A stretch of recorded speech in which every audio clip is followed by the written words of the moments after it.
Mikey Dunn here for 3CTV Live's Chessmont Game of the Week on ChessmontFootball.com. As you see there, the Westchester East Vikings, the 4-5 Vikings, get ready to play host to the 6-3 Westchester Henderson Warriors. That's right, it's the Battle of Westchester, if you will. Joined by Mike Dunn. Again, I am Mikey Dunn. Mike, you're going to tell us a little bit about the Henderson Warriors, which you know so well. Tell us about those 6-3 Warriors. Well, the Warriors come in with very strong defense and O-line, offensive line, according to head coach Steve Mitten. He thinks it's their biggest strength. But I'll tell you, last week when they beat Great Valley 17-10, they ran the ball every single play except for throwing one pass all night. So expect to see them be on the ground a lot. And, hey, the ground game is also key to Westchester East being victorious. They are coached by Coach Dave Guerrera. And if you didn't have the chance, go on to Facebook. See our own Sierra Horsey's interview with Coach Guerrera, where he said they win the game, it's going to be because of their ability to run the ball and also to stop Henderson's ability to run the ball. So they come in at 4-5. They fell their last game to Downingtown East 28-7. What was big in that game, we said finding the ball is going to be important until the last drive of the game when it was all backups. The Viking offense they had negative 44 yards rushing. You're never going to win a game if that's happening.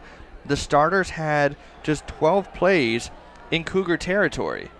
So that is not what they're going to need to do to be able to be victorious tonight. We talked about how it's a battle of Westchester. Both these teams beat Ruston. It was the first time for East beating Ruston.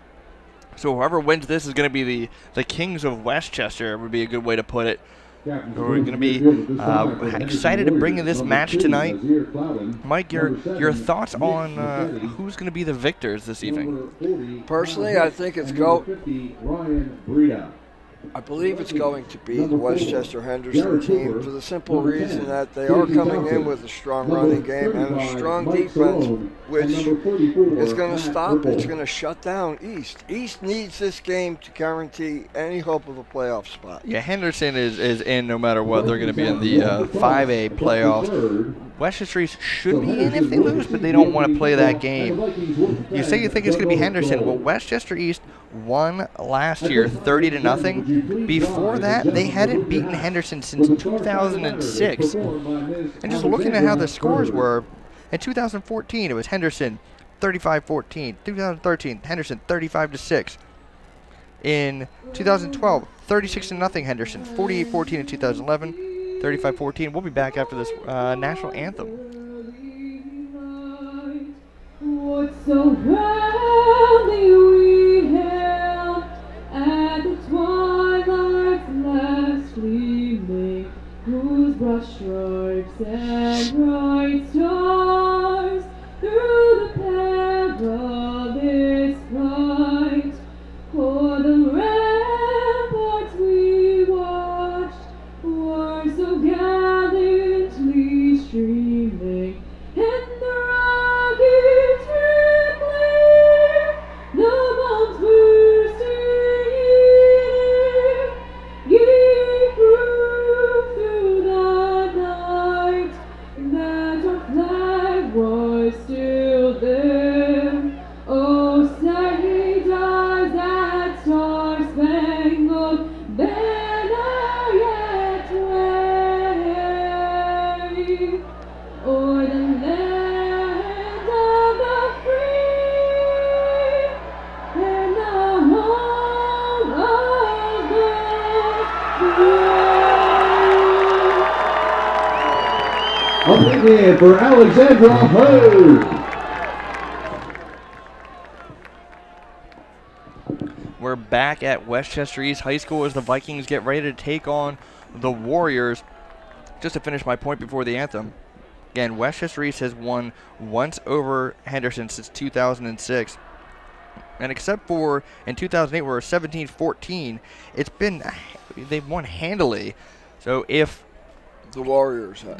So if East is going to be successful, they obviously don't want to give up a lot of points, but that's not really been a problem except for when they've played a team like a Downingtown East or Coatesville, who are the class of the division. So, Mike, before we see kickoff, your key players for Henderson. Well, I believe that the two running backs, Nick Machete and C.J. Preston, are going to put on a strong show. Especially watch C.J. Preston on the ground. He has run 200 yards or more for each of the last 2 games. And the name you're going to hear me say a lot tonight, and you're going to get sick of hearing for the Vikings, is going to be Jared Cooper. We'll talk about some of the games he's had this season when they're on offense, but a lot of carries.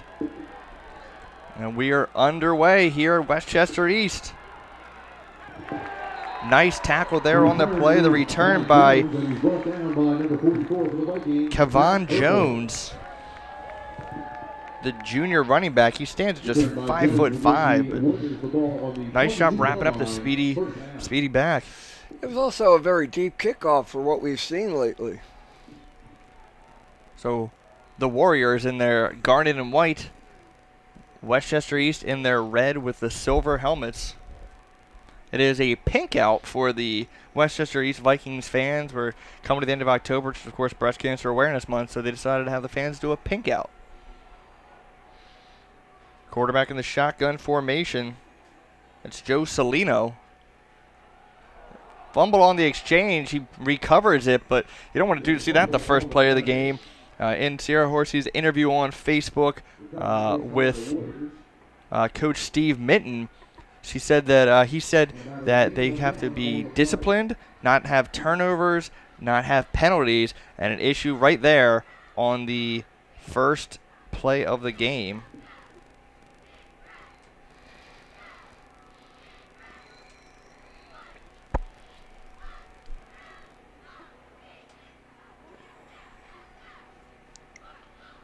Toss play.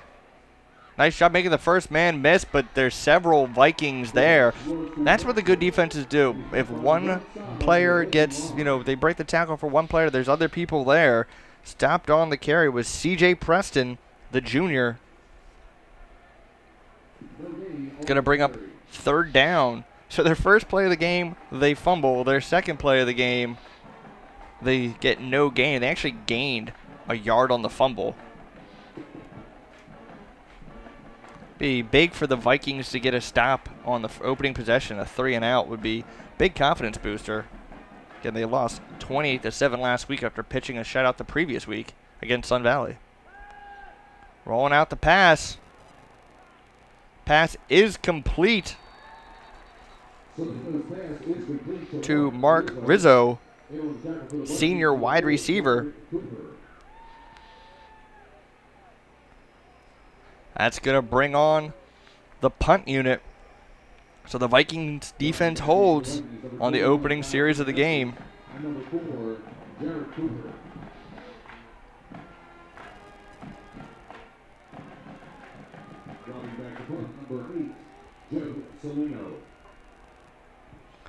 So this is one of those situations where high school football, the quarterback does a lot. Quarterback's the punter for the Warriors. Decent punt. Vikings let it bounce. It's going to be downed at the 40-yard line. We'll be right back after this word from the D'Ambrosio Auto Group. Now till Monday, #1 Jeff D'Ambrosio destination Downingtown during the Jeep Celebration event and Ram Power Days. Get new Jeeps for as low as $99 a month. New Rams as low as $139 per month. Over 2,500 vehicles in stock. Our goal is 100% credit approval. Jeff makes it easy to make the right deal. If you want more for less, you gotta see Jeff. Click GoJeffAuto.com for more savings, more selection, more for your trade. It's so easy at Jeff's. You'll love our deals, I guarantee. #1 Jeff D'Ambrosio Auto Group destination Downingtown.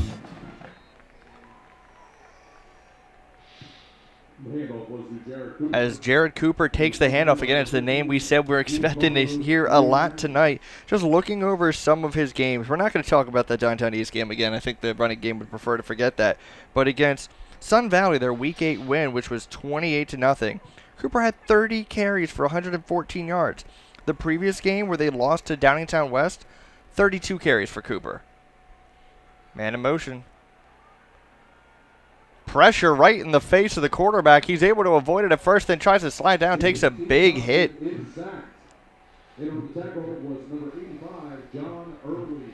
And that was a different quarterback in there. That was not their usual quarterback, Thompson. 3rd and 11 ball on the 39. Excuse me, it was Thompson. They have the rosters are a little weird where they decided to have the jersey number second, the grade number first. So we're going to go ahead and make sure we take care of that from now on.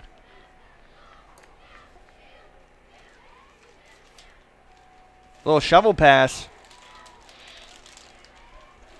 Pass caught by Cooper.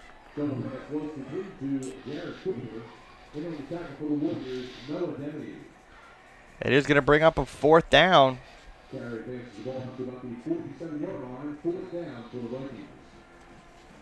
It's 4th and 3, so both defenses do what they need to do on the opening drive. Rivalry games, you always worry about the nerves. Are there going to be penalties? Are there going to be turnovers? We saw that in the opening play with Henderson where they fumbled on the handoff on the opening play. Great booming punt. Ball bounces inside the 20, inside the 10, inside the 5. It's finally going to be down at the 3-yard line. What a punt. So Henderson's going to start off deep in their own territory after this word from the Bridge Academy. The Bridge Academy and Community Center is located at 570 Olive Street in downtown Coatesville. Join us for weekly programs Monday through Thursday. The Bridge Academy's mission is to equip the youth and families with the tools necessary for academic achievement, life skills, creative expression, spiritual growth, and leadership.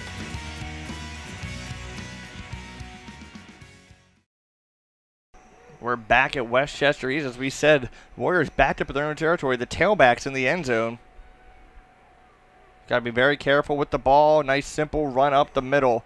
Any yard you can get when you're this far in your own territory is key. And he got that yard. It's 1 yard gained on that play. Bring up 2nd and 9 for the Warriors. This is a team, Mike, that I remember talking before the season. Henderson was not expected to have that great of a year, but sure enough, we're 9 games into the season. They're 6-3. Definitely a surprise for the Warrior fans and the coaches. The Warrior Nation is indeed proud this year, but it was an unexpected development. Handoff taken to the outside. Nice gain on the play. Preston with the carry. Again, Preston is a junior.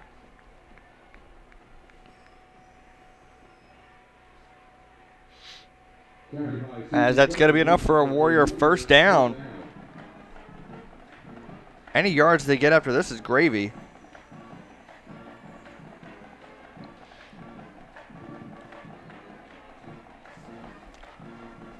Watch for number 25, C.J. Preston. He's lined up in the backfield. He's going to get a heavy dose of ball carrying tonight. Man in motion. Great job by the Viking defense. Now, one thing that I'm curious to see if they're going to capitalize on this at some point or do something more with it is you see number 20, Ryan DiFabrizio. The way he's lined up, he's kind of almost at like the tight end position, but he's on an angle. And on that play, he went in motion. Curious to see if they're going to try and do something with him lined up in that way at some point. Good pickup, Mike. I don't know if it maybe gives him a better angle for blocking or what. Dropping back the pass. Pass is incomplete. It was intended for Nick Machete. Wasn't a terribly thrown ball, but the coverage was right there. Going to bring up a 3rd and 12.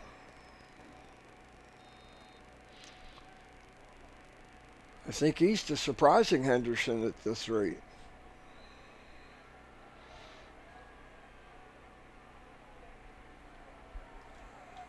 .5:45 to go here in the first quarter.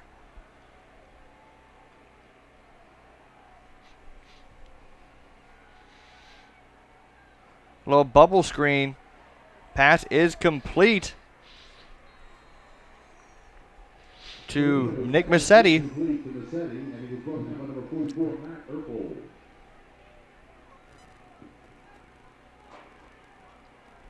He took it all the way up to the 21.5. They're going to have to bring in the punt team. Now, one thing when you have your quarterback as the punter, makes it a little easier to do a trick play. Now, of course, they're so far deep in their own territory, it doesn't make sense to do that. But considering the fact that this drive started on the 3, they did a great job of trying to swap field positions, as long as there's not a bad punt here.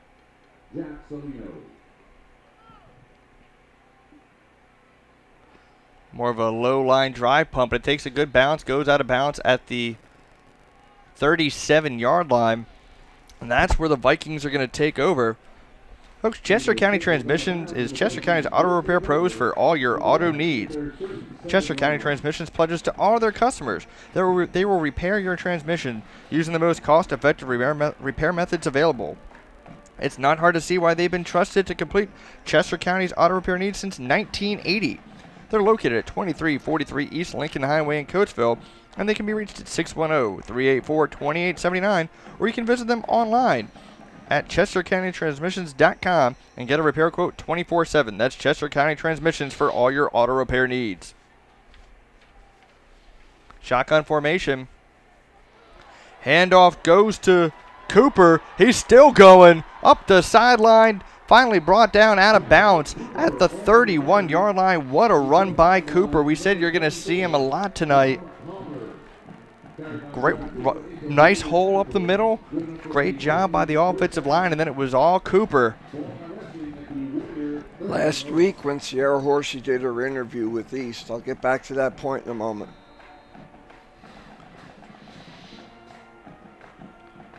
And one of the keys for Cooper is going to be, will the offensive line just give him a little bit of room? So you see there, he busts the run to the outside, like you were saying. We asked the players who on their team did they respect a lot deeply, and Cooper's name came up. I mean, if you got a kid that's a very talented player that also is a good teammate, that's key. If you're a good player and you are kind of like a Barry Bonds where you are not the nicest to your teammates, they say, yeah, you're a good player, but they might not want to be on your team. Got a kid like Cooper, that's what it's all about. And he takes another carry up the middle. He's still going, bouncing off would-be tacklers. It's going to be a Viking first down. Penalty flag on the play. It was a little bit of a late flag there. Curious to... I don't know if it was an issue with the late block in the back maybe, or a face mask. Got to see what the call is. It's against East. It is against Henderson. It's going to be a personal foul, so a couple of big Cooper runs and then a Warrior penalty. Coach Minton said they have to worry about the penalties tonight. Look, again, we're talking about Cooper, all the carries he gets. Against Avengrove, a 21-3 win for the Vikings. Cooper, 21 carries. Against Coatesville, which was a loss, he had 15 carries. It was only for 30 yards, but he still had 15 carries. And there's another carry for him up the middle. Just such a huge hole for him there. I don't know what the Warrior defense is doing. I understand that if you plug up the middle, he's going to try and bust it to the outside, but there's nobody there. And don't be surprised to see Cooper get it again here as it's 1st and goal from the 1. There's Gets Cooper. the handoff. Nice job. See, they finally plugged up the middle. You can't leave the middle of the line of scrimmage wide open. Yeah, that's a mistake that the Warriors have been making these last few plays. They finally closed the gap, and let's see if East can figure out a way around that closing of the gap. 3:07 to go here in the first quarter. Ball backed up to the 2 now. Handoff goes to Cooper. He takes it to the outside. One man to beat. He jumps into the end zone for a touchdown. 2-yard touchdown run by Jared Cooper.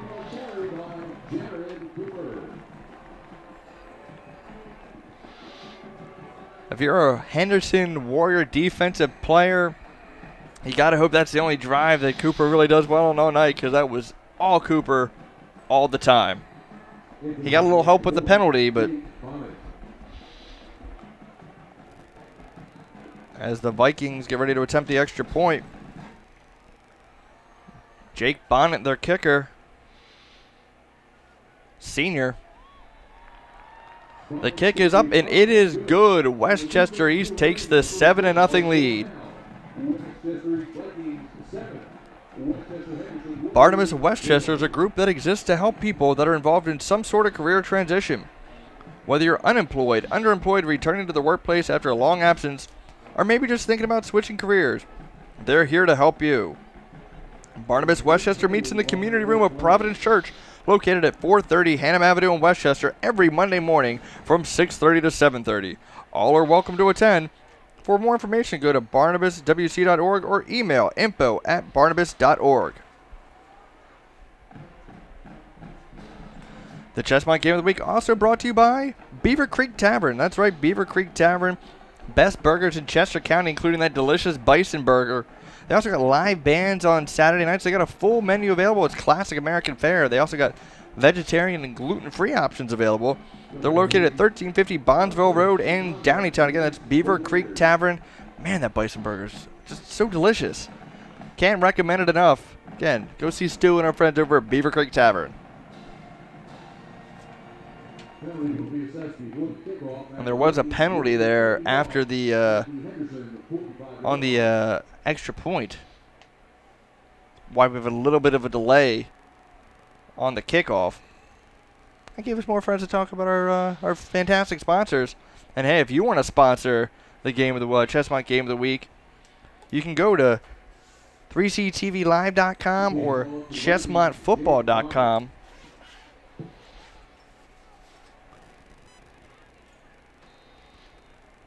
And how weird is it to see a kickoff on the other side of the field?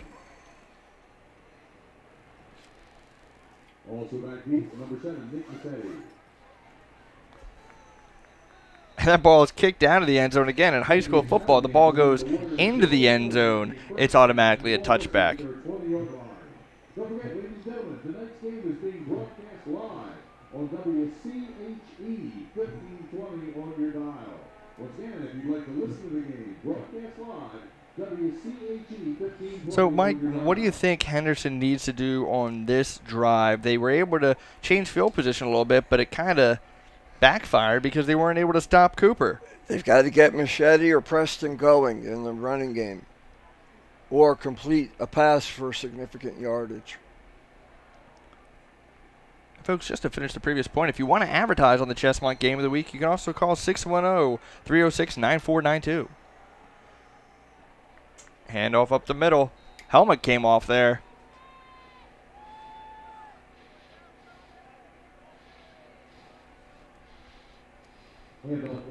Or you can call 610 Hawkeye for more advertising information. About 3 on the carry.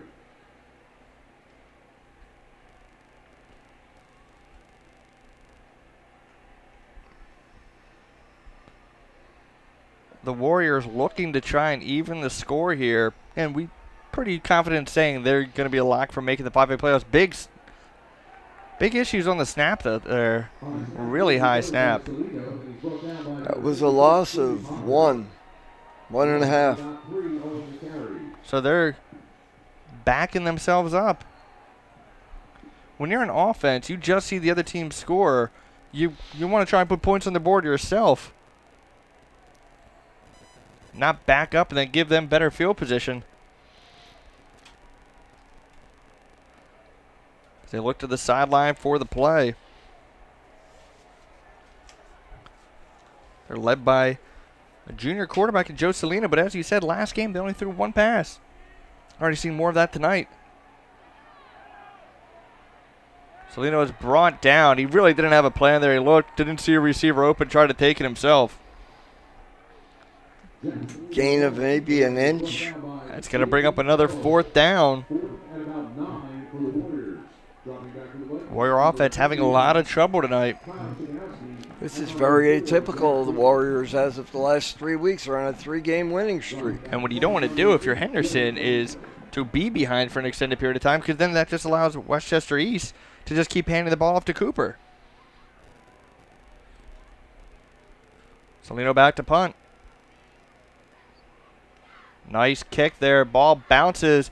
Oh, and it gets by the return man, Cooper. He finally picks it up, but it already got inside the 35, but he's got room to run. Great block to the outside. He's still going. Up the sideline, inside the 30, the 20, the 10. One man to beat. He's going to, there's a flag.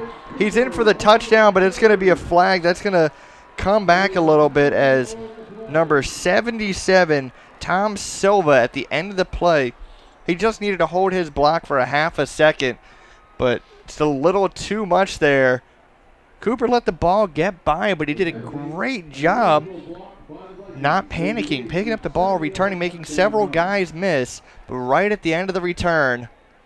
His circumnavigation of the field was awesome. You were speechless there. Yeah. And it is holding as we expected. And right at the end of the play, when I said one man to beat, well, to try and help him out a little bit, well, the big lineman that was on the field gets called for the hold. But hey, still great field position for the Vikings. They lead 7-0. They're trying to add to that lead here in the first quarter. If you know someone who didn't make it to the game tonight, give them a call or text them. Let them know they can still see the game being live streamed at chessmontfootball.com. Shotgun formation, and hey, Cooper's out of the game because he's tired after that big return. Man in motion. Ball is thrown up, and that had no chances of being successful there. As you could see the receiver kind of look up when the ball was in the air like, what, he's throwing that to me? Pass was intended for J.D. Carroll.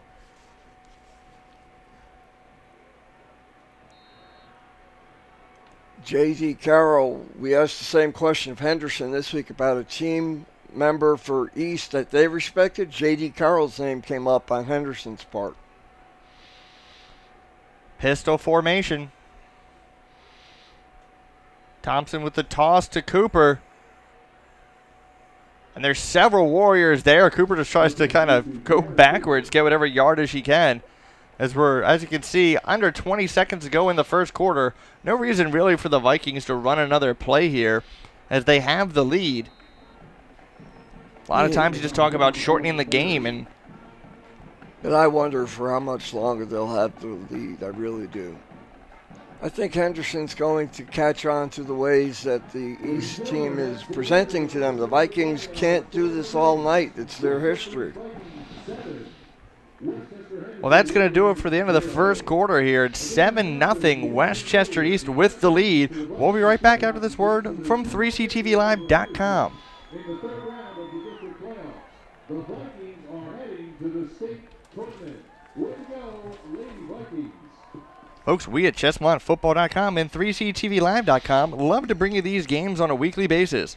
But our advertising revenues just aren't making the cut. With production costs higher than ever, we must appeal to you, our viewing audience, to assist us in making up the difference. So please take a moment and go to the Contribute or Donate tab on the top of the page on ChessmontFootball.com and make a donation to please help us out. Again, you can see there on the left, you got the Donate button, top right corner, the Contribute button. Could it be easier? And we got the end of the quarter here, so you can do that while the broadcast is going on. Don't miss any time.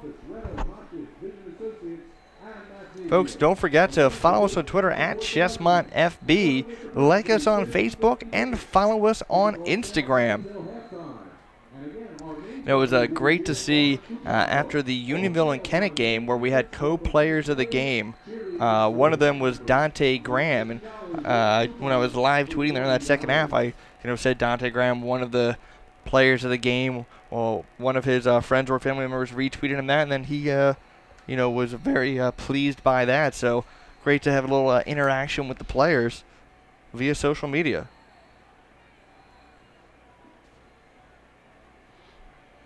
And hey, if you send a tweet out where, about the Chessmont game of the week, you might get your tweet read on air. Another pass attempt. There's a flag there. That ball was not catchable, so I don't really know what the flag is for.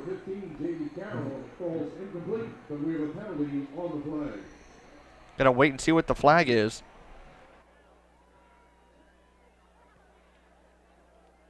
And it's going to be a holding call Now, holding is different than pass interference where it doesn't need to be a catchable ball, but I still don't like the call of the hold because that doesn't make sense because the hold occurred while the ball was in the air. It was not a catchable ball.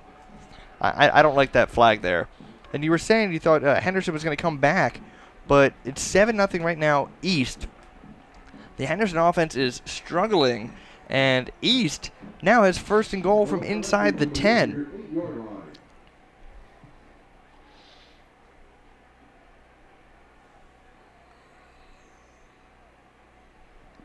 As we see on the scoreboard, it's not first and goal. They're saying it's 3rd and 1 from the 8.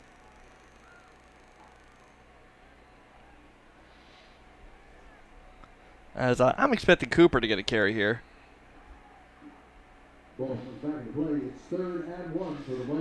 I think Cooper's going to get the carry every time. You got a star player like that. Why would you give it to anybody else? It does go to Cooper. Nice job by the defense. As the offensive line let Cooper down there. They did. If you don't have an O-line that's going to keep opening spaces for you, your running back doesn't stand much of a chance. We said you just got to give him a little bit of daylight, but as soon as he got the ball, there's 3 Warriors right there, so it's going to bring up a 4th down and 1 from the 11-yard line. And you said you thought Henderson was going to come back into this game. Well, if they can get a stop here, they got to feel really confident. And how much does the special teams coverage feel disappointed they weren't able to get the touchdown there? It's another pass attempt. Pass is incomplete. They did get bailed out by a penalty on one of them, but that's 3 straight throws by the Vikings that had no chance. As the receiver, Carroll, was looking for a flag, did not get one, and the Warriors get the stop. Cooper thought he had a punt return for a touchdown, but there was a late hold at the end of that play. If that hold doesn't occur, he still might get into the end zone. Worst case scenario, he's inside the 5. Instead, it turns into them needing to try and score with their offense. Not much going on in the passing game. They did get a penalty, but it did not give them a first down, and they get stopped on a running play on 3rd and 1. Toss play to the outside.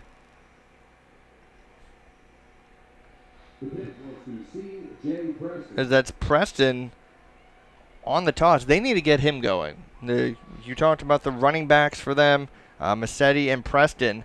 Well, the defense just came up with a huge stop. If nothing else, to reward them and give them a chance to breathe, you got to get a couple first downs.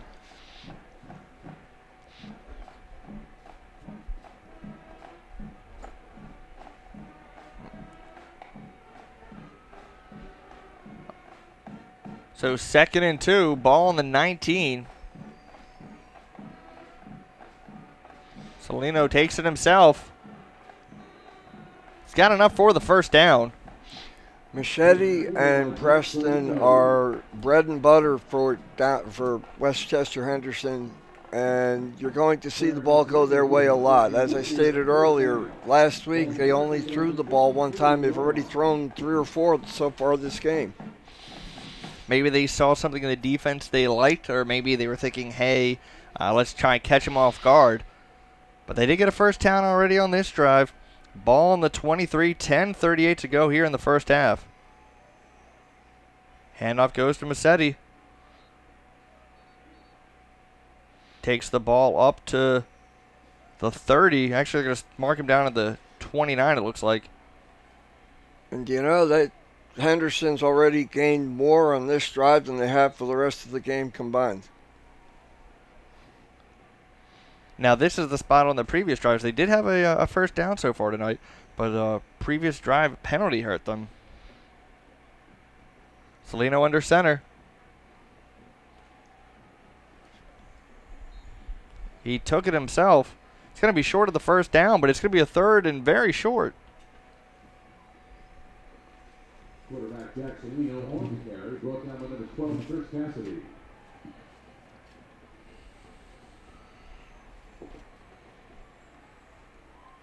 Third and 1. Ball on the 33. Does Salino take it himself again? He does. Henderson was kind of expecting that. Excuse me, Western East was expecting that as they had several guys go right to the middle of the field, but Salino gets the first down. If you're Henderson, if you can go and score a touchdown on this drive after your defense had a big stop, and if it's a long drive where you really give your defense a breather, that's going to be just such a momentum shifter. Henderson's strength is in its offensive line and the 2 running backs. Toss play. Goes to Preston. He's still going up the sideline. Finally pushed out of bounds at the 31, and that could have been a very bad play as it looked like the toss was a little short arm, but Preston did a great job there. He's 5'11", 195 pounds, so he's a stocky kid. Goes out at the 28, so he actually held the ball a little bit there to get a little bit more yardage. Great job by Preston. 1st and 10, ball on the Henderson 28. He says, all right, enough of talking about Cooper with his big runs. I want one of my own. We say it all the time that the defense can fuel the offense can fuel the defense. It goes to Preston again, lowers his head, fighting for the extra yardage. Mike, you said it, this offensive line is a real strength of theirs. As I recall, they're all seniors, and they're going to miss them next year. Coach Mitten has stated that that's one of their strengths, and the running game shows that. 2nd and 4.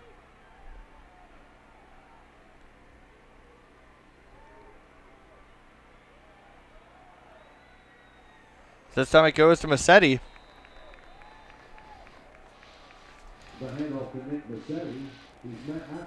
Good job by the Viking defense. Machete tried to cut through the defense there.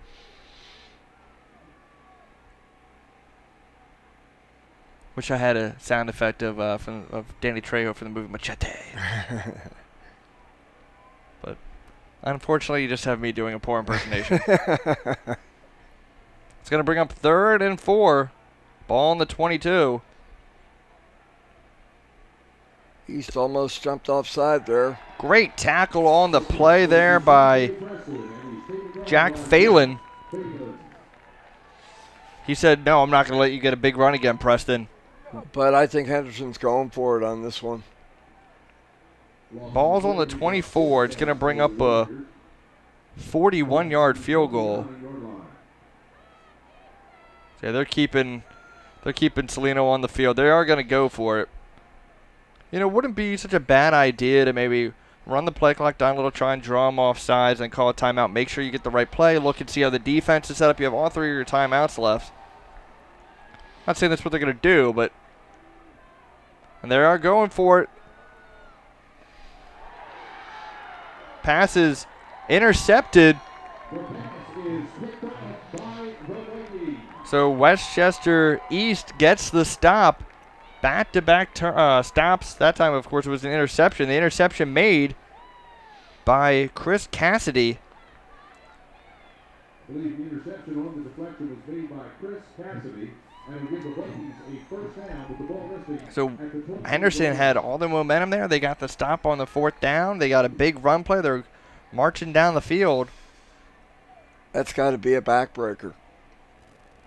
There's still plenty of time left. 6:59 to go in the first half. You're right. It's just that Henderson hasn't recovered yet from the mistakes that they've made thus far. Another high snap there. Cooper, no room to run. Ball came out, but I mean the play was clearly over. The forward progress had stopped. Going to bring up 2nd and 13 for the Vikings. The offense knows the defense bailed him out.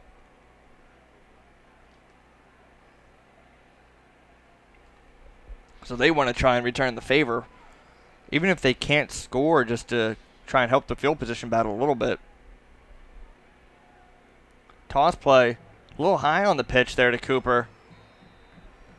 A lot of football is timing and precision. So that toss was a little bit behind him. So then instead of just being able to run, he had to make sure he got the toss and then get it into a good running grip and then run. I'm not saying that he would have gotten a big run otherwise, but He lost a yard on that play. yeah, it's 3rd and 14 now.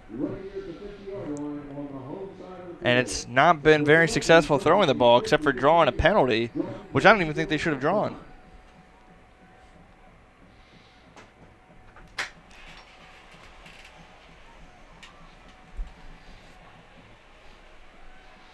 Pass is incomplete, way too high on the attempt. It's going to bring up a 4th down. Setting up 4th and long for the Vikings.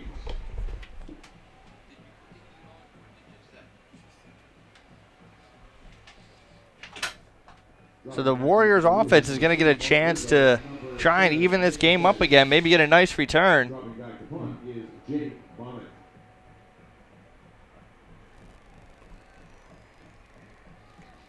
Let's see if Bonnet can boom one here. High snap, almost blocked. Beautiful punt. Didn't have a lot of distance, but at a good hang time. I mean, the Warriors are going to start off with the ball in Viking territory, but considering the snap and the fact that he had pressure right in his face, it's a great job by Bonnet. You know, Mike, college can open doors to the life you've been dreaming about, but how do you get there? Well, college101.us has the tools to help you out. Whether it's finding the school that's right for you, finding out how to apply to that school, or getting assistance with financial aid, they can help. They also have stories from current and former students on how to maximize your college experience. Go to college101.us now for further information. Actually, not now. Go during, after this great game we got here.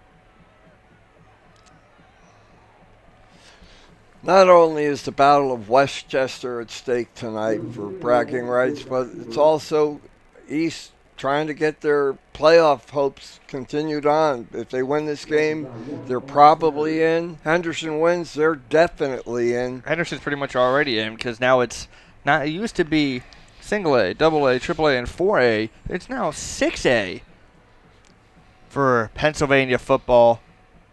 So a team like a Henderson, that if they were to fall to 6 and 4 if they lost this, doesn't matter. They're still going to make the playoffs. But if they win, get to 7 and 3, that's really key for seeding. As there's big issues on the handoff there, as Preston runs into Salino. We talked about it. It's about precision. A toss play with Cooper, with him having to turn to get the ball, slowed him up. Well, if you run into the guy handing you the ball off, not going to be too easy to get a good gain there. 3rd and 9 for Henderson. This game's starting to get a little sloppy. This is what I was expecting to see at the very beginning of the game. Not late in the second quarter. It is a crisp 48 degrees here in Westchester. Don't know if that's affecting some of the tosses, but it shouldn't affect running into your teammate. As Preston takes that toss, brings it down to the 40. Do they go for it or do they try and pin the Vikings back deep? I'd say go for it. You had great field position. You started off on the Vikings side of the field. The defense has to be thinking, what more do we need to do? So Coach Minton showing confidence in his offense, saying, guys, let's get this. We're only down 7. Because if he didn't have confidence in the offense, he could just take a penalty here, get a delay game, back it up, and make it easier to punt. Passes deflected. Going to be Viking football. Been a battle of defenses tonight. We kind of expected it to see defense and running game were going to be the keys for both teams, and that's what we've seen. The Vikings defense gets the hold. They lead 7-0 with 3:21 to go in the first half. This is 3CTV Live's broadcast of the Chesmont Game of the Week on ChesmontFootball.com. I am Mikey Dunn, joined by Mike Dunn. Reminding you, hey, you can follow us on Twitter, on Chesmont FB. Follow us on Instagram under 3CTV Live, or like us on Facebook on 3CTV Live. Hand off to Cooper, and Mike, you called it. You said you thought the Warrior defense was going to start to figure out what to do to stop Cooper.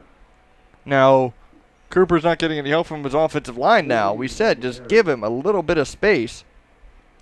Cooper has magnificent circumnavigation of the field skills. He can see a tiny opening and break away. Well, I want to see what happens on this play here, but I'll bet you it's going to Cooper. I'd say try the play action passing game, but passing has not worked at all for them. And it goes to Cooper. He's got room to run. He's still going. That is a play. I know I sometimes talk about my teams a lot, but that was a play that was really originated by West Virginia when they had Tavon Austin. He's now in the NFL with the Rams, where they just wanted to find a way to get him going where he already had the ball. He was already running. Call it whatever you want. You call it a little shovel pass, call it a little push pass. That's a great job there by Coach Guerrera and his offensive coaching staff, finding a way to get the ball in your playmaker's hand. We said it. Henderson was starting to figure out, hey, we just got to plug up the middle of the field. Downingtown West with a 14-7 lead on Downingtown East in the Battle of the Brandywine. A surprising score. Pass is almost intercepted. It was intended for Matt Erfel.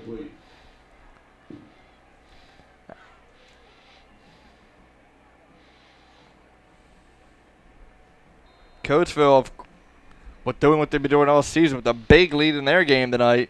I want to go back to that East-West game. I'm not gonna lie, as a proud West alum, I was sorry to say I had Downingtown East as winning that game by 2 scores, but that's why they play the game. There's still plenty of time left there, as there is here. Again, we have 2:09 to go in the first half here at Westchester East High School. Handoff goes to Cooper. And if in the truck they can bring us up on camera here, just to I wanted to show this after that last play. So if you're a running back and you have this much space, or that much space, yeah, I'm going the wrong way. Okay, this much space, that's enough room for the running back to get through and say, all right, do I need to go to the left? Do I need to go right? I have time to make a cut. If you have that much space, you now then have to stop right there and make the decision. You don't have any time. So you see, Cooper has that little bit of room, decides to keep it to the inside. I bring up the movie all the time, the speech in Any Given Sunday, where Al Pacino plays Coach Tony D'Amato. It says life is a game of inches. So is football. It really is a game of inches. If there's enough room for the running back to get through a hole and have just a half a second to make a decision, that's huge. It's a 4th and 4 here for the Vikings. Got to think they're going to try and get the ball in Cooper's hands. Pistol formation. Timeout has been called, which that's the first timeout called of the half by either team. If Andy Reid is sitting at home and watching this game, he's probably thinking, wait, you can go that long without calling a timeout? Shocking. Again, you're watching on ChessmontFootball.com. We're happy to bring you this broadcast. And, hey, playoffs coming up next week. Going to be happy to bring you those. I will not be here because for those of you that remember Greg Hall, my former broadcast partner, good old Greg's getting married next weekend. So congratulations, Greg. Be there for that. So happy to give him a shout out here. But, Mike, I know you'll be eagerly awaiting bringing our fine viewers the PIAA playoffs, or the District 1 playoffs, excuse me, which both of these teams are trying to get to. If Henderson can get another stop, there's only 1:03 left on the clock, but that's still time. We've seen some big plays already in this game, and it was Henderson that called that timeout. They want to make sure they got the right personnel out there, the right play. Pistol formation. I'm thinking Cooper. And it's not Cooper, as our cameraman got tricked there on the play action. So it's going to be Henderson football. We're presuming it was a sack there, but it was a great job by the Warrior defense. All right, our camera guys are some of the best out there. That was just a really good fake. Henderson football, 57.1 seconds to go in the first half. Neither team has had much success throwing the football. But you have to think they might need to get a completion or two here to try and score before the half. Even if they can get a field goal attempt, that'd be huge. Talk about the 2-minute drill. This is the 1-minute drill. So, rolls out. Looking for somebody to pass it to. Did they give him the catch? They say the catch is made at the 45-yard line. Nice job with Machete on the reception. 49.6 seconds to go.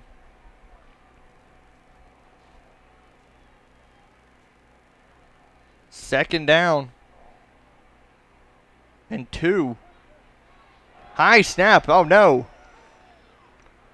Salino takes it himself, trying to get as close to the original line of scrimmage as he can. Loss of 5 on that play. A lot of snap issues tonight. Again, we said it's not too warm out there. This time East called the timeout. So, Mike, we knew that the running game was going to be the keys of the game.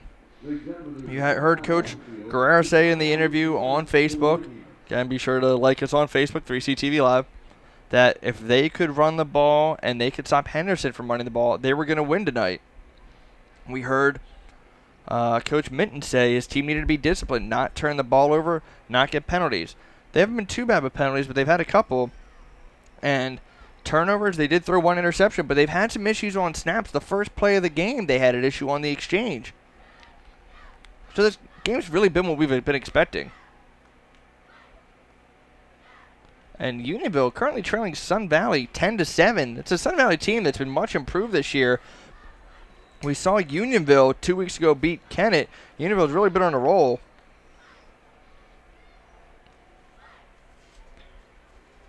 Shotgun formation, 3rd and 4.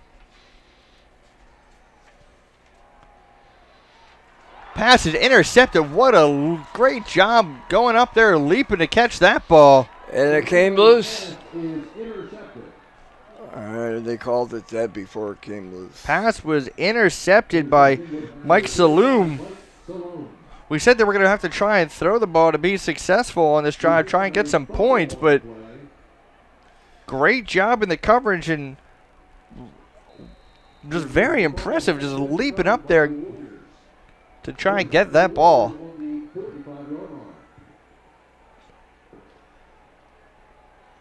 But yeah, Mike, the ball came loose after it was not ruled down, so it's Henderson football. So great job on the interception, but he had issues on the return. You got to secure the ball.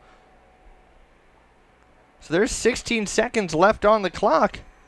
Henderson has a second life here. At this field position, they could do something. I think that they're going to adjust the clock. Yeah, the way that that last throw was, you're a little worried if you're thinking, all right, they got to go down the field again. But, yeah, Mike, I agree with you because Coach Minton's talking to them. Can't think of it being about anything else besides the clock. Well, the one official, they're not going to do it. The one official who would be in charge of keeping they're widening the clock. Why wouldn't Henderson just call a timeout? As now we're under 10 seconds. Why would you not call a timeout there? You had 2 timeouts. You can't take them with you either. So now there's just over 4 seconds to go in the half. We talked about the great clock management of not having to use any timeouts, but then you have one. It's strange. So now basically they can just throw the ball up and hope for a penalty. They can hope for a big play, or maybe try and do a trick play of some sort, or they can just run the ball and hope for there to be a lot of running room. Solino's in the shotgun.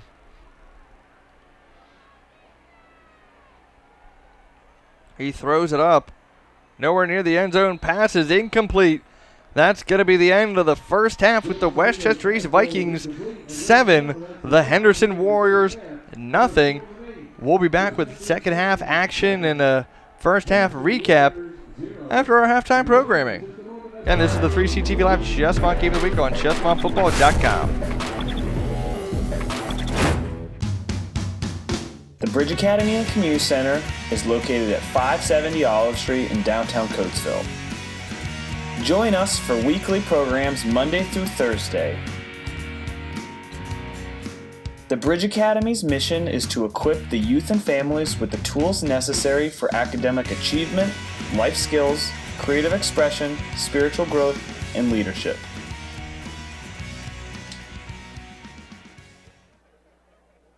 Now till Monday, #1 Jeff D'Ambrosio destination Downingtown during the Jeep Celebration event and Ram Power Days. Get new Jeeps for as low as $99 a month. New Rams as low as $139 per month. Over 2,500 vehicles in stock. Our goal is 100% credit approval. Jeff makes it easy to make the right deal. If you want more for less, you gotta see Jeff. Click GoJeffAuto.com for more savings, more selection, more for your trade. It's so easy at Jeff's. You'll love our deals, I guarantee. #1 Jeff D'Ambrosio Auto Group destination Downingtown.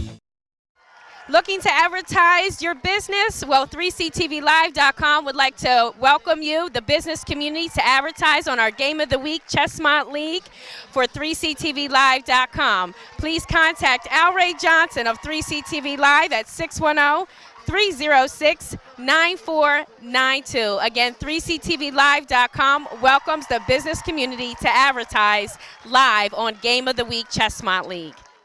You know, college can open doors to life you've only been dreaming about. But how do you get there? College101.us has the tools to help you out. Whether it's finding the school that's right for you, finding out how to apply to that school, or getting assistance with financial aid, they can help. They also have stories from current and former students on how to maximize your college experience. Go to college101.us now for further information. It's game time, Alan. But there's a flag on the play. What do we do? Well, hey, you didn't advertise with 3ctvlive.com. How do you do that, Mike? Log on to 3ctvlive.com or call the number on the screen. So you don't fumble away an opportunity to advertise this great Chessmont game. 3ctvlive.com will take your business there. And we'll take you there. Barnabas Westchester is a group that exists to help people who are involved in some sort of career transition. Whether you're unemployed, underemployed, returning to the workplace after a long absence, or maybe just thinking about switching careers, we're here to help you. Barnabas of Westchester meets in the community room at Providence Church, located at 430 Hannam Avenue in Westchester, every Monday morning from 6:30 to 7:30. Everyone is welcome. For more information, go to barnabaswc.org or email us at info@barnabas.org. Hi, I'm Alan Foster, and this is Amber Little, and we are 3ctvlive.com. Listen, we're coming to you today asking for your help. In order to produce the programs that we're looking to do, we're going to need your help. We're going to do this through donations and through sponsorship. Absolutely, Alan. And you can actually go right to our website, 3ctvlive.com, and click on the Donate Now button at the top right-hand corner. You hit Donate Now, it's going to come up with a window. You're going to fill out that information and send in your donations. Listen, Amber and I will come out and do a live commercial for you. We will, Alan. And actually, I know there's a lot of businesses, small businesses in the Chester County community here that need the marketing and advertisement right on social media, and 3ctvlive.com can do that just for you. But in order to keep this program alive, to bring you the school board meetings, to bring you the sports, this is how we're going to fund this operation. So Amber and I are here asking for your help. That's right, Alan. And in fact, again, going to 3ctvlive.com and clicking on the right-hand button, the Donate Now button, will allow you to donate today. All right, let me explain to you how to donate. It's a very simple process. You go to our website, 3ctvlive.com. On the right-hand side, you'll see a button. It will say Donate Now. You hit that button. What happens is it comes up, fill out the information, send it off to us. We want to appreciate everyone who has donated in the past, and we look forward to your donations in the future. From all of us at 3ctvlive.com, would like to thank everyone that has donated to this cause to allow us to continue to stream to you the different community events that happen here in Chester County. The next time you would like to sponsor an event with 3ctvlive.com, please email us, alray@3ctvlive.com, and let us know what you would like to do for your next sponsorship. Hoping to see you soon out there in the world, Chester County. We're coming. 3ctvlive.com. Please enjoy the next program.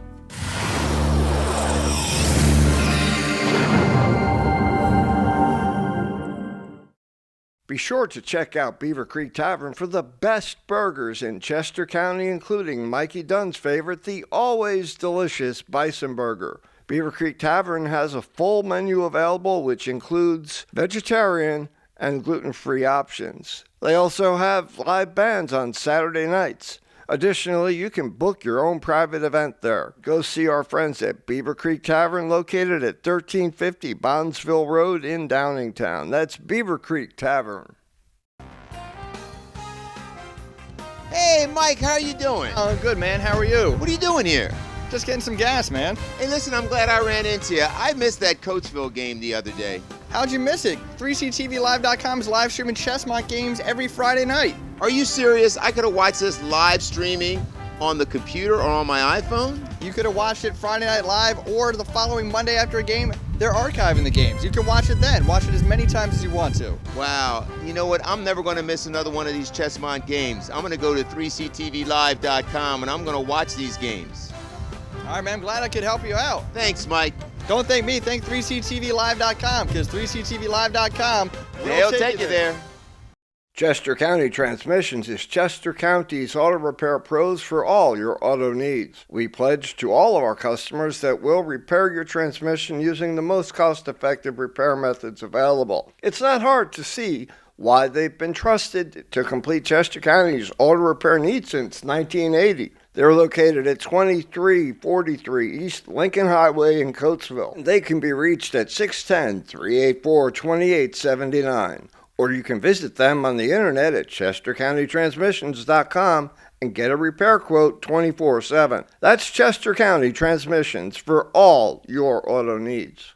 We at ChestmontFootball.com love to bring you these games on a weekly basis, but our advertising revenues just aren't making the cut. With production costs higher than ever, we must appeal to you, our viewing audience, to assist us in making up the difference. So please take a moment and go to the Contribute or Donate tab at the top of this page and make a donation to help the cause.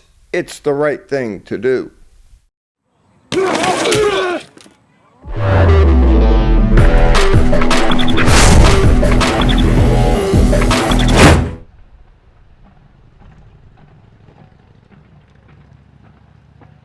This is Sierra Horsey with ChestmontFootball.com. We are here at B. Reed Henderson High School as the football team gears up to face the Westchester East Vikings this Friday evening. Joining us in a minute is head coach Steve Mitten and a few of the captains. Stay tuned.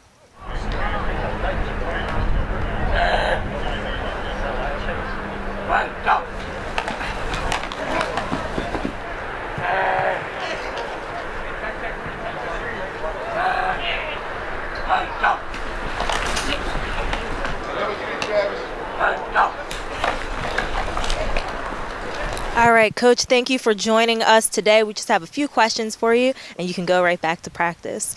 What are your keys to success in the current winning streak of 3 games? Well, the kids have been playing as a team together, and of course that's always the one of the most important things. We've had real good senior leadership this year, and particularly in the last 3 games, and you play good defense and play good special teams and get enough offense to win, and that's been a recipe for success around here for a while. What do you think you need to do in order to beat the Vikings? Westchester East is a great team. They're very well coached. They have great athletes, and some big play back and a big time tight end. We have to be able to contain their most explosive players and play consistent, mistake-free football, limit turnovers and limit penalties, and hopefully we'll be okay. So since you and East beat Ruston, what would a Westchester sweep mean to you? Well, it means a lot. That's pretty much of a Ruston thing. They always talk about winning the Westchester Championship. Yeah, it's absolutely an important thing for that bragging rights, but more importantly, this game means a lot to us in the playoff standings, and we'd like to get a win so we can set ourselves up to have a home game and be successful in the PIAA playoffs. Okay, Coach. Well, good luck this Friday. Go.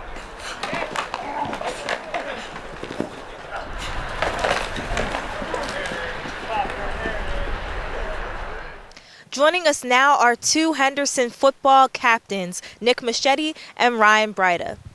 Can you tell us about a player on your team that you have great respect for and why? I have great respect for every player on our team. We've all worked hard this summer and shown our record so far. But the main person I want to give accolades to is number 20, Ryan DiFabrizio. I know just playing with him throughout the whole year, he's been a great player, great motor. He's been next to me the whole year. It's been great. He's been telling me what to do on some plays, and just great having him there. And same question for you, except about Westchester East. Name an opponent that you have great respect for and why. I really respect their tight end, J.D. Carroll. He's a really hard worker. He's a great athlete, and he makes a lot of plays for their team. He's a crucial part of their offense, and we really have to work hard to stop him this week. Well, thank you guys, and good luck this Friday against the Vikings. This is Sierra Horsey with ChestmontFootball.com. If you can't make it out to the game this Friday, you can watch live at ChestmontFootball.com, as produced by 3CTVLive.com. Also, remember to like us on Facebook and follow us on Instagram at 3CTV Live. We'll take you there. Let's go.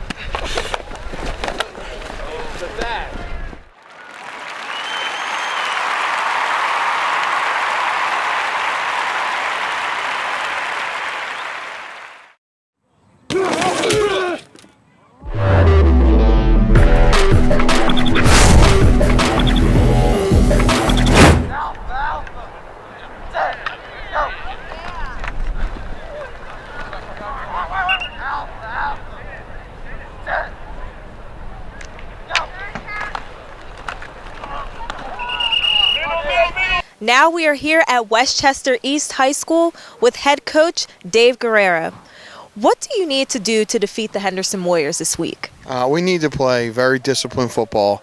We need to play good on offense, defense, and special teams. We need to be able to run the ball effectively, and we have to stop their run to win the game. Now, since both of you beat Ruston, what would a Westchester sweep mean to your team? For us, it would mean the world to us. We haven't had the greatest program over the last 10 years, and to win Westchester and to have those bragging rights for 1 year would be unbelievable for the program, the school, and these kids. Okay, Coach. Well, good luck this week against the Warriors. Thank you. Joining us now are two Westchester East captains, Mike Saloom and J.D. Carroll. Mike, can you tell us a little bit about a teammate that you have great respect for? Oh, yeah, it's easy. J.D. Carroll here, he's an awesome guy on the field and off the field. He's a student athlete, and on and off the field, he's just got great respect for everybody else and everybody around him. He's an outstanding ball player, played with him my whole life. So I've known him since he was a young boy, and we've gotten a lot closer since then, and I have great respect for him. And same question for you, JD, except we're going to talk about the other team. Name a player that you have great respect for on the Vikings. It'd probably have to be number 8, Joe Salino, the quarterback. He's a great athlete. This is his first year at quarterback. Last year they had another guy, and so he's really turned the program around for Henderson. He reads the field well. He reads. They run the midline option, and the way he runs it, he just is great with it, and he's a true athlete. So. Thank you. And I said Vikings. I meant Warriors. Thank you guys so much, and good luck this week against the Warriors. This is Sierra Horsey with ChestmontFootball.com, as produced by 3CTVLive.com. If you can't make it out to Friday night's game, you can watch at ChestmontFootball.com. Remember to like us on Facebook and follow us on Instagram at 3CTVLive. We'll take you there. All right. Skipper, get in here.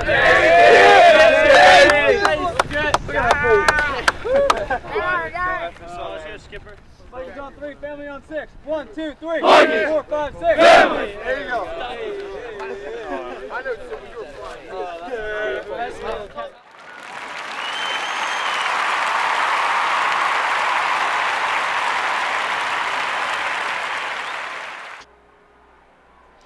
And we're back here at Westchester East as Henderson kicks off to East to start the second half of play here. As you saw, East had a pretty good run back from that kickoff.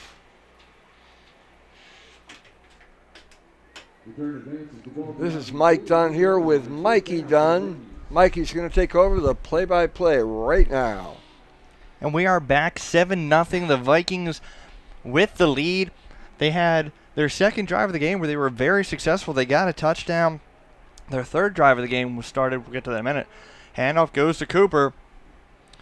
Their third drive of the game, they thought Cooper had a punt return for a touchdown. But there was a last-second hold on the play that made it so the touchdown was called back. They still had great field position, but the Warrior defense came up with a big stop. And that's the only score of the game. That's where we stand, 7-0. It's been a defensive battle. Pistol formation. Cooper has to stop before he gets to the line of the scrimmage and cut it to the outside. Correction to the score from earlier. It was not Downingtown West with the lead. It was Downingtown East with the lead. Which is what we expected to be the case. 28-7 was the halftime score there. Unionville really turned things around against Sun Valley. They have a big lead going.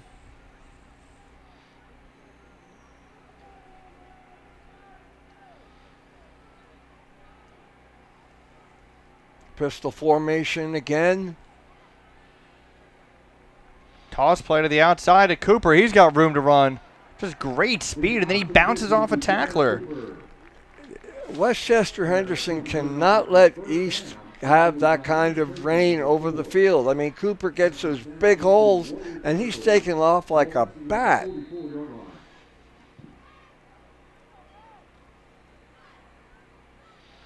First and 10, ball on the Warrior 44.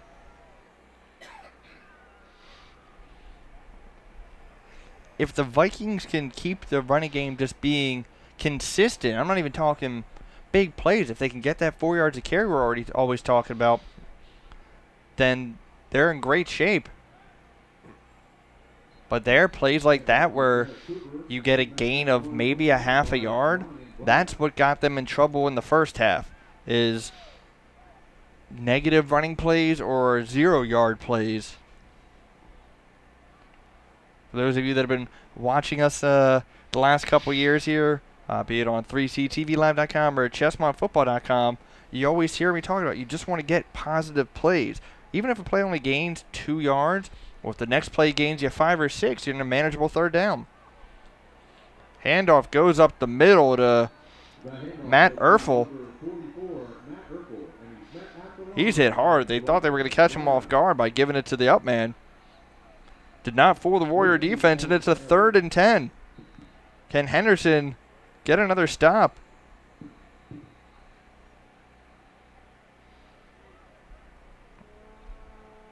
This was a Warrior defense that was on the field for a lot in the first half, but they're coming out of halftime fresh.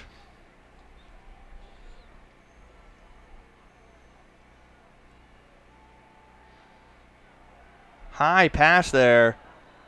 They've had a lot of trouble in the throwing game. Their best player is a flag after the play. Is that a taunting call maybe?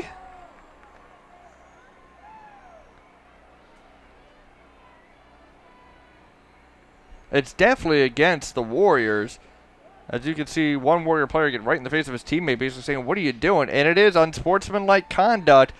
That's just careless. You're about to come off the field. Your defense has gotten a stop to start the first half. And then you get a boneheaded play like that. I'll say it. Coach Minton has to be beside himself. His defense was walking off the field. You don't want to give a player like Cooper extra downs. No, you can't afford to. And he's going to get the ball right here. It's the same pistol setup that we've been seeing all day, all night. Nope, he goes into motion. And that pass is thrown right to the Warriors, and it's intercepted. Great job by Ryan Britta. Brida. Brida. Because I interviewed him the other day. So Brida, with the interception, the ball was thrown right to him. It was as though he was the wide receiver. You know what? East just has to stop throwing the football because it's clearly not working. The ball is being thrown. Well, it worked to get them. It's gotten them 2 penalties is what it's done. It got them a taunting on this drive and a holding call earlier, but the ball was thrown right to the other team. So Henderson gets the ball back. They're bailed out after their penalty. Handoff goes to Preston, but now their offense has to get something going. They've got to. They don't have a choice here. They're behind 7-0. It's the third quarter, 8:43 to go. Preston had one big run in the first, but that was really about it for the Warrior offense. This has been a stout Viking defense this evening.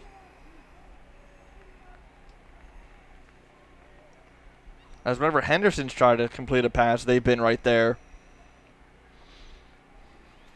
And in the running game, except for the one big run by Preston, they've had several players there to make a tackle. But there's a big run by Preston.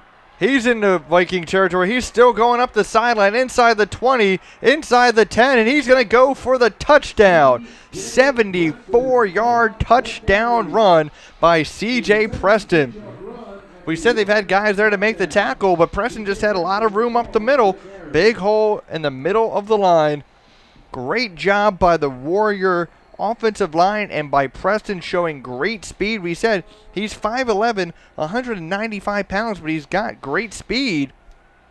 They're an extra point away from tying this game up. We talked about how they had the boneheaded penalty, but then there was just the poor throw by the Vikings, gave them the ball back. They did what they needed to do. They put points on the board, and now with the extra point attempt, it's Bryce McElhenney. Kick is, there is a penalty, and I'm pretty sure I butchered his last name anyway, so let's give me another chance to do that.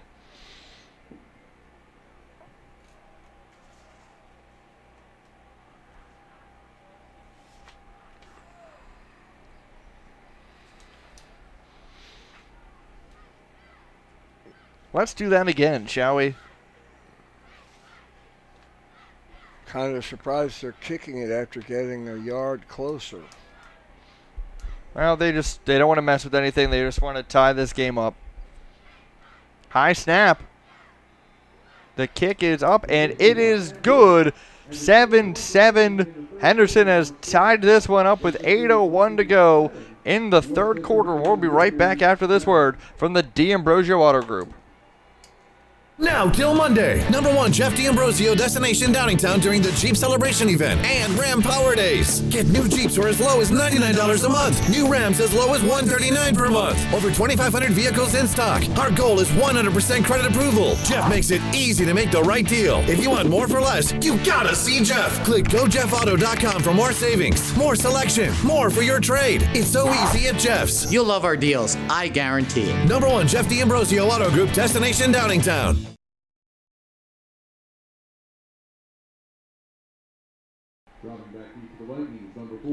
We are back at Westchester East High School as the Warriors have just tied this game up. Mike, it's really only been 2 big run plays by Preston. That's just been the offense for the Warriors, but it's enough to have this be a tie game. And that might be all that Henderson needs is Preston to continue getting a couple of large yardage plays and a fair catch call there at the 31-yard line on the kickoff by number 9. That's Bray. Mike Gray. So we saw Henderson answer with their running back. Can Cooper answer with the big play of his own? But just a great job going back to that run by the offensive line, just giving him such a huge hole to run through. Then Preston did what he needed to do. Absolutely, and Preston is their bread and butter player.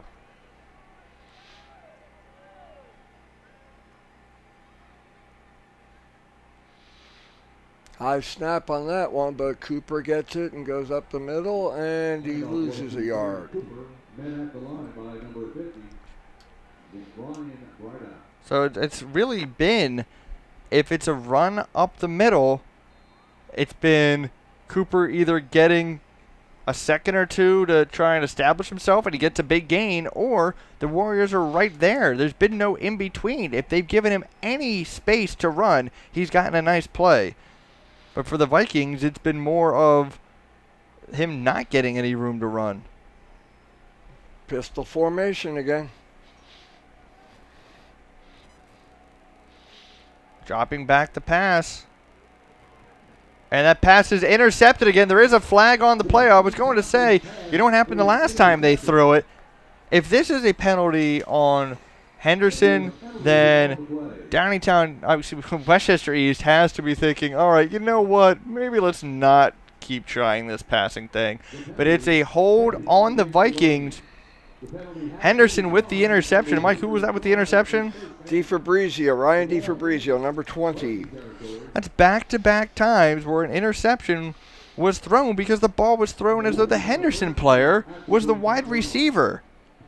I don't know if he's having trouble gripping the ball because of the weather or what, but well, in fairness to him, that ball is very cold in this cool weather. But it's Henderson with the ball on the Viking 25. They're in great position to take the lead.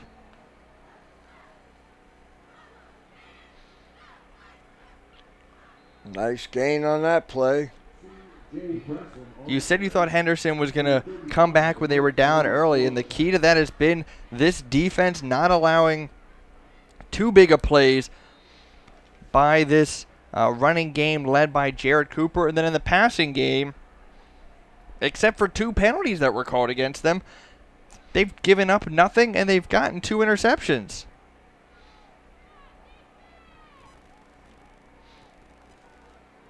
Second and 4, ball on the 19. 6.5 to go in the third quarter. Handoff goes to Preston. I thought he got a yard further up the field than what they're spotting, but they're spotting him short of the first down. It's going to bring up a 3rd and 1. Do you give it to Preston again, or do you say, you know what, we're pretty close here.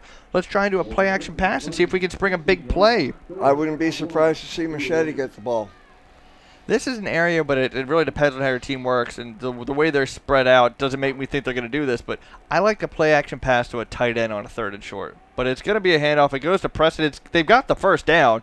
Well, that's the big thing, is getting yourself more downs, but maybe they think, hey, we don't need to try and get tricky here.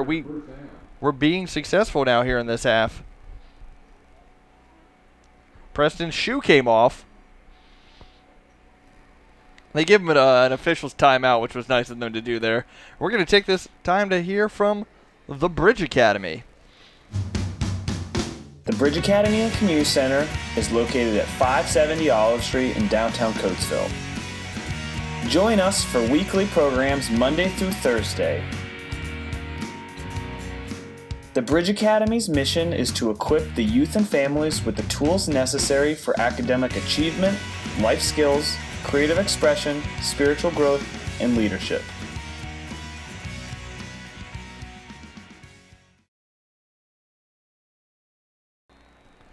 And we're back at Westchester East High School as it's another good run by the Warriors, although they seem to be discussing, I believe there was a flag there. No, the ball came out.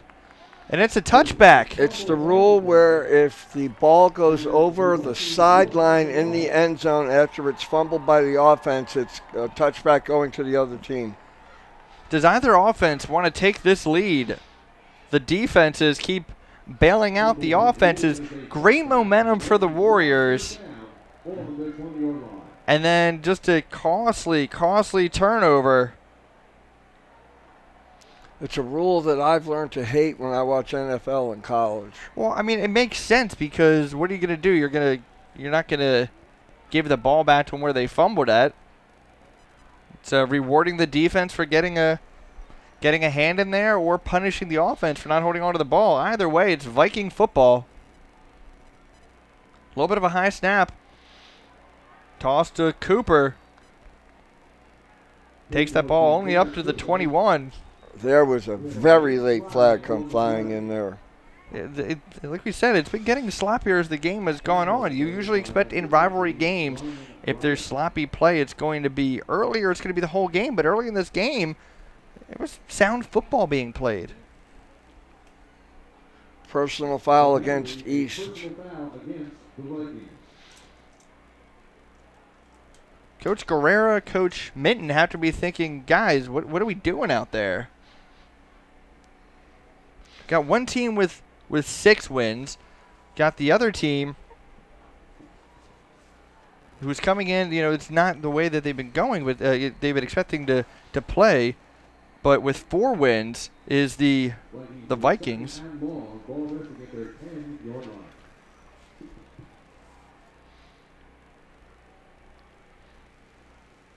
East trying to get back-to-back wins against the Warriors. Ball is thrown up and yet again nowhere near being completed. They're just not having any luck in the passing game.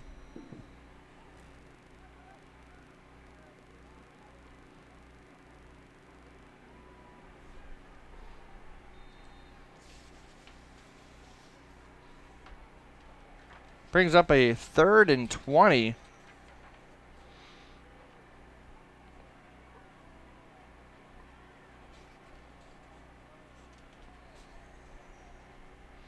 .5:03 to go here in the 3rd quarter.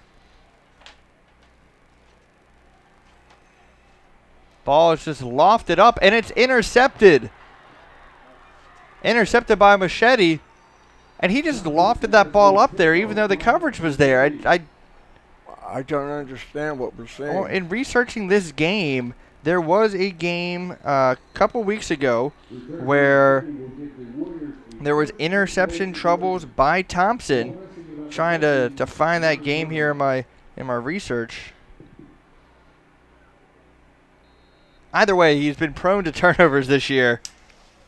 Last week, the Warriors had 3 turnovers against Great Valley. So neither offense wants to score. Henderson in great position. 1st and goal from the 9. Toss goes to Preston, where he's been most successful, but great job on the tackle there. Jack Phelan. And this is a Westchester East team that lost week 1 to Academy Park 25-6. They won at home against Radnor 23-0. Won at home against Ruston 29-10. They won at Shanahan 31-21. You are correct, they did have 5 wins. They beat Avongrove, lost against Coatesville, lost against D West, beat Sun Valley, and then lost against Downingtown East.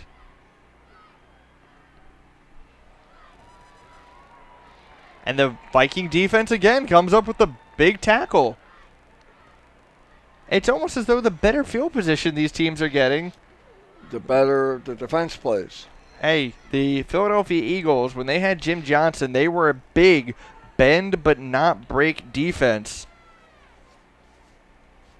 Get whatever you wanted in between the 20s, but once you were in the red zone, the defense really buckled down. Well, I know Coach Steve Mitten thinks very highly of his defensive squad. He's got a number of seniors on the squad, and they're playing well generally. But right now, he wants his offense to be successful. For those of you baseball fans, the World Series is 0-0 going to the top of the 3rd. As my Cubbies take on the Indians. Ball is thrown up, underthrown. The man in coverage, who was Zach Hirsch, he actually got a little turned around there, but the ball was badly underthrown. So that's going to bring up a 32-yard field goal attempt. Or do they go for it? The kicker just dropped the tee. And it's, again, this is high school football, just like college. The hash marks are wider. In the NFL, the hash marks are a little closer together, so it can lead to some crazier angles.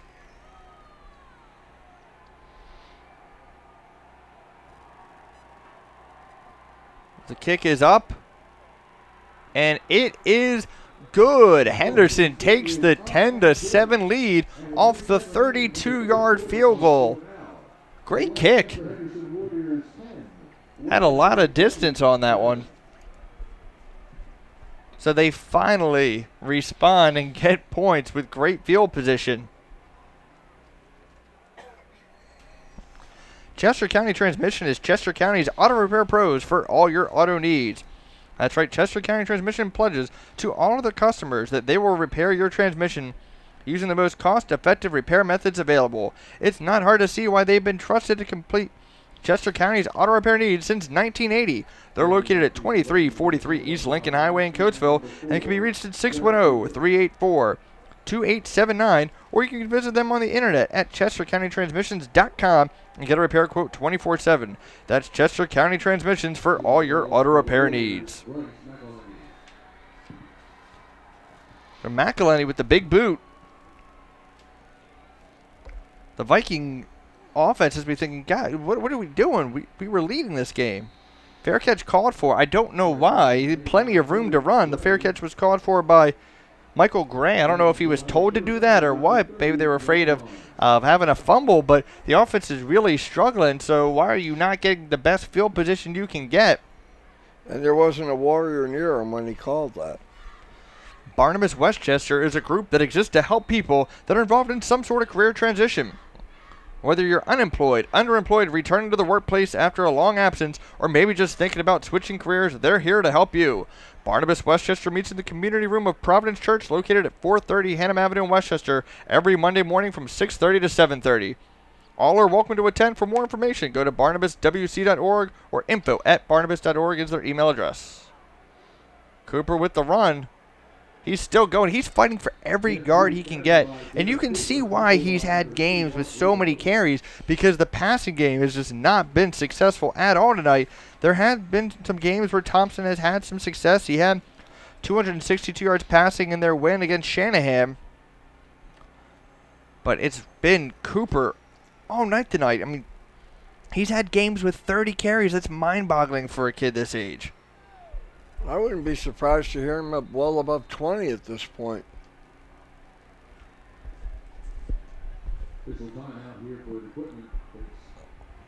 There is a timeout. Officials timeout. There is an injury to a Viking player down in the huddle. Oh, no, not an injury, just a shoe tying issue. Hey, that could be serious too. He could trip on that shoelace and then get injured. Well, now that the footwear issue is taken care of, let's return to football, shall we? Handoff up the middle for the second time tonight to somebody not named Jared Cooper. Matt Erfel. That's a first down for the Vikings. Anything they can do to try and lighten the load and still be successful.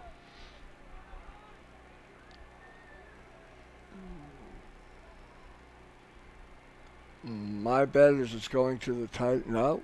They did that little push pass to Cooper. This time the Warriors are ready for it. Great job by the defense. I thought looking at the formation, it might have been a pass to J.D. Carroll, the tight end. No, the way the passing game has gone the last couple of times they've done it with 2 interceptions and incomplete passes, the only success they've had in the passing game was a holding call against the Warriors that didn't even give them a first down,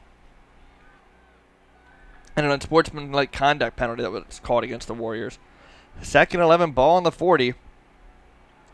Same play, but to a different player. And it was pretty successful. That ball goes to Mike Saloom. They're trying to get other guys involved in the offense. I know they were trying on the pass plays that they were unsuccessful on, but Cooper has to be thinking, all right, we're giving the ball to somebody that's not me. 3rd and 2, ball on the 49. Under a minute to go here in the third quarter.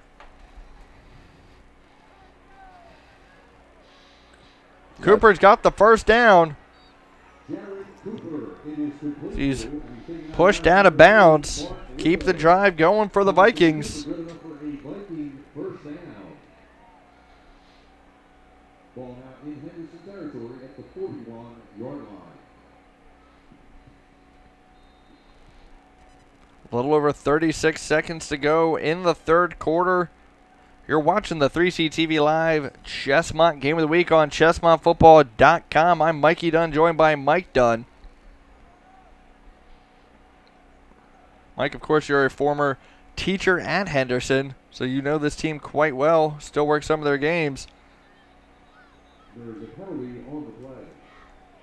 And I want to say number 35 for the Vikings jumped, and that led a Warrior player to then jump because the Warrior player got back, but you saw as soon as that flag was thrown, you could see Mike Saloom go and just start going, it was me. So you're being successful on the drive, you're driving it down the field, but then on a 1st and 10, you've now made it 1st and 15. These are the type of penalties you can't afford to have. And somebody jumped again. Is it going to be on the Warriors or is it going to be on the Vikings for the second time in a row? It's on the Vikings. That time it was Steve Hocker, the senior offensive lineman. Maybe this is why Coach Minton thinks so highly of his defense. He can get the offense to jump off sides when they Coach Guerrera's got to be shaking his head. His team had a 7-0 lead, and then they're having turnover issues. They're having penalty issues. We said that we think they're in the playoffs, but they're not a lock. Pistol formation, man in motion. Handoff goes to Cooper. He's got a couple blocks. He busts it to the outside. He's still going. He's going to first down. He's going up the sideline. Blazing speed inside the 20, inside the 15. Going to be marked out at the 11. That was great job by the blocking, allowing him time, and then Cooper taking it to the outside. Great speed. Coming back. I thought I saw a flag blocking the back by the East Vikings. That might be been part of why he had that hole, but still great speed on the play. But wow, yet again, so that is the third straight play with the with the penalty. Excuse me. And it still remains 1st down.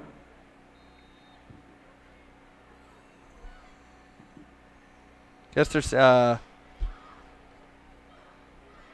okay, now they got it straightened out. So it's 1st and 21. Ball on the 48. Toss by to Cooper. Again, the toss is behind him. He's still going. This time, I don't see any flags. He's inside the 30, inside the 20. Wow, back-to-back great runs by Jared Cooper. This time, I don't see a flag. There's DeFabrizio on that tackle. But I'm stunned by just the great skill because the toss was behind him. They've had issues on that toss all night, but there was nobody for Henderson there to really make him pay for that poor toss. And then Cooper showing his great speed, his ability to dance through the defense.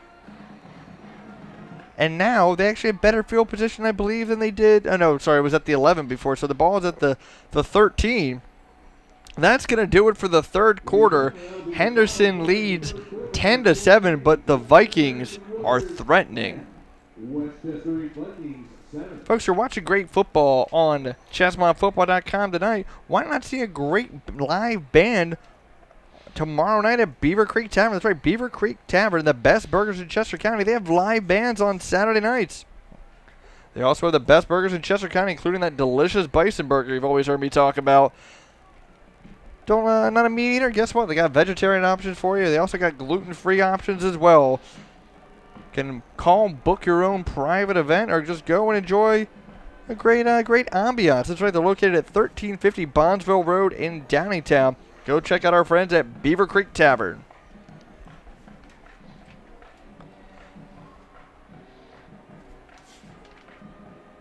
You know, college can open the doors to the life you've been dreaming about, but how do you get there?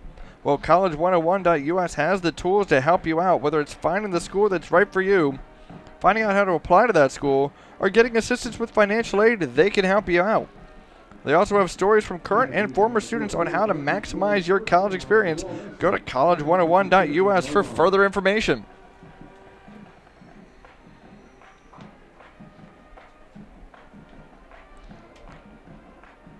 And it is a first down. It is a first down and 10. I don't know if we can get a shot of the scoreboard real quick. They're saying it's 1st and 21 from the 13, which is physically impossible. But so it is 1st and 10 from the 13. Thank you, people, the truck and the camera operators there. Cooper stopped on that run in the backfield. So it's going to bring up a 2nd and long. Still not 21. Bryda with the tackle.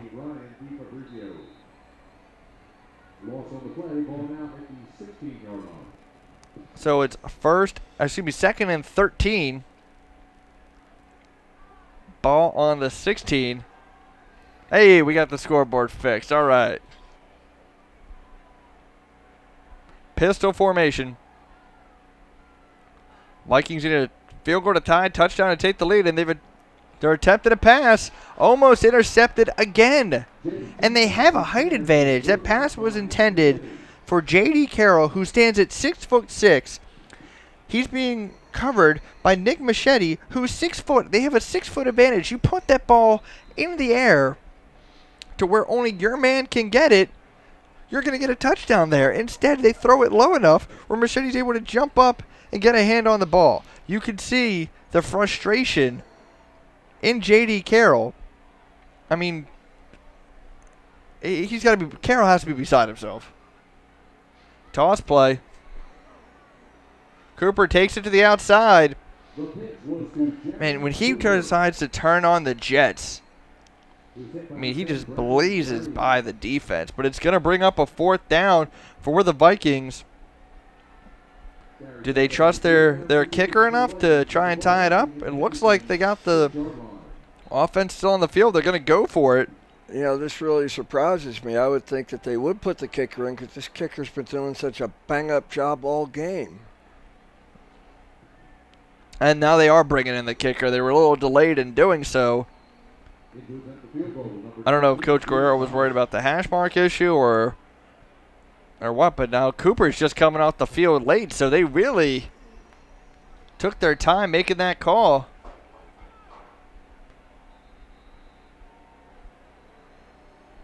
And yeah, they took too much time. Is that a delay game? Maybe that was intentional because of the angle. That was my only thought was, did they do that on purpose to improve the angle because they were so close? And if they did do that, if that's how their kicker felt more comfortable, then that's a great job by them. But still an awkward angle. They're only on the 11-yard line, so it's a 21-yard field and goal. And if the ball doesn't have enough, if this kick doesn't have enough leg, well, then you really have to question it. 28-yard field goal attempt. The kick is up, and it is good. 10-10 is our score with 10:16 to go in the 4th quarter. Great job by Jake Bonnet putting that one through. We knew it was going to be a close game, and as you can see, 10-10, 10:16 to go in the 4th. So the Vikings have just tied it back up. So we got a great game going tonight. We hope to bring a great playoff game next week. But hey, we need your help. Go on to chessmontfootball.com now. There's one tab you can see right there on the left side of your screen. You can click donate. Top right of the screen says contribute. Go on there, help us out. We love bringing you these games, but also need a little assistance in bringing them to you. The advertising revenues are keep going up, especially for the playoffs. So we want to bring you great playoff action here on the Chessmont Game of the Week on chessmontfootball.com. So go on there, help us out. Right now we're trying to plan for 4 playoff games, 2 each a week over the next 2 weeks. Ball is kicked off inside the 10, but Able to do the return are the Warriors. Nice return by Jones. Ball comes out, though. The Vikings are saying they have it. Emphatically, one Warrior player saying he's down. Another Warrior player is saying they have the ball, but they've not ruled him down. They're going to decide whoever has this ball. Henderson got it. The guy next to the white hat called it down. I saw him. Usually the ref signals that right away, but so again, if you'd like to donate, go to ChestmontFootball.com, or if you're looking to advertise on the 3CTV Live Chestmont Game of the Week on ChestmontFootball.com Playoff Edition, you can call us 610-306-9492. That's 610-306-9492. And don't forget, we got coming up in December, Coatesville Christmas Parade on 3CTVLive.com. We're bringing you that for a long time on 3CTVLive.com. That's right, 3CTVLive.com. We'll take you there. Handoff is to C.J. Preston. Preston with the carry. Don't forget, like 3CTV Live on Facebook, follow 3CTV Live on Instagram, and follow us on Twitter at ChestmontFB.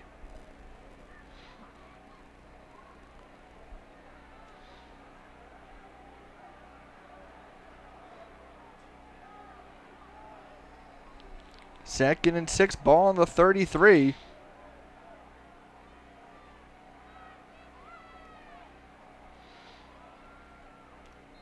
As that's going to be a first down for the Warriors. Preston trying to help get Henderson the lead back. Ball now at the 41-yard line.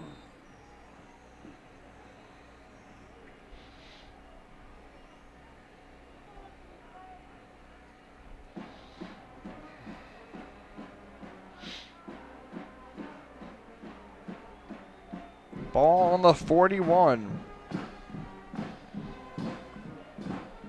Can the Warriors take the lead back? Well, certainly not on that play. Gain of a half a yard. The way this game has been with turnovers, I wouldn't be surprised if we see at least one more in this game. Talk about games that come down to the final play, could come down to the final mistake.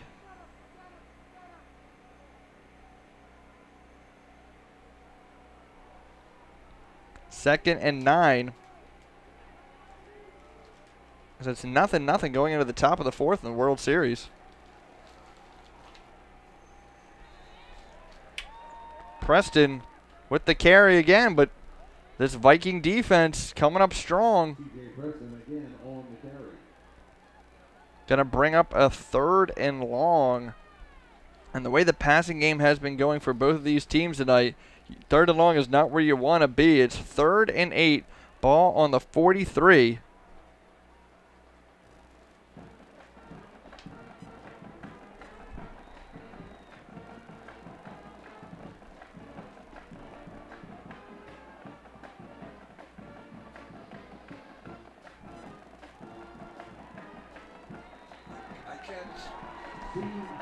I can't say I'm surprised to see it go to Preston again, but I honestly thought they'd have tried to pass it on that down. This will bring up 4th down for the Warriors.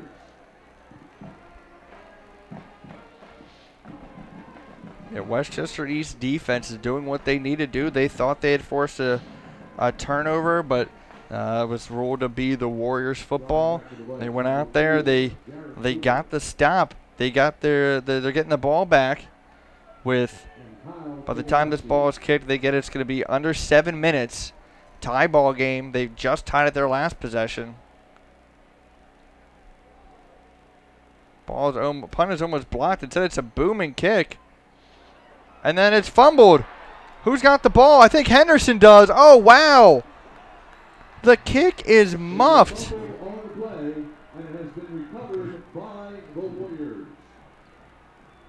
I'm going to butcher the name of the man who muffed that punt. Kyle Chickanowski. I don't know why he even tried to pick that up, because it looked like that ball was going into the end zone. It was going to be a touchback.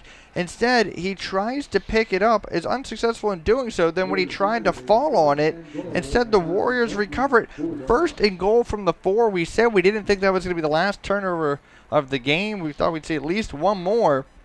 And I have to congratulate you. That is exactly how you pronounce that name. I don't know if I can do it twice in a row correctly, but but what a turning point in this game that could be.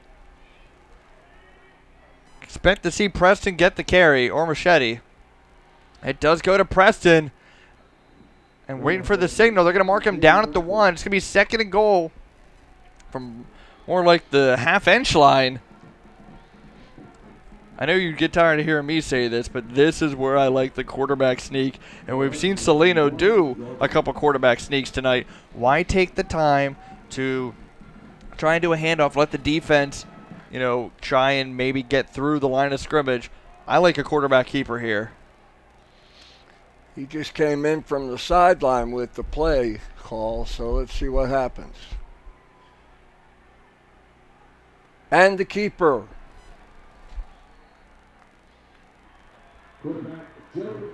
So Joe Salino with the touchdown run, giving Henderson the lead.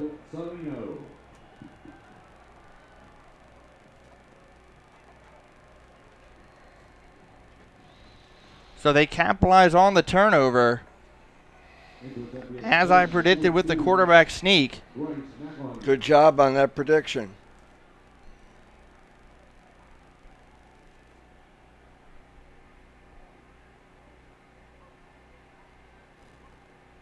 Still plenty of time for the Vikings to get back in it, but what a turn of events. The kick is up, and it is good. Henderson takes the 17-10 lead with 6:06 to go into the 4th quarter.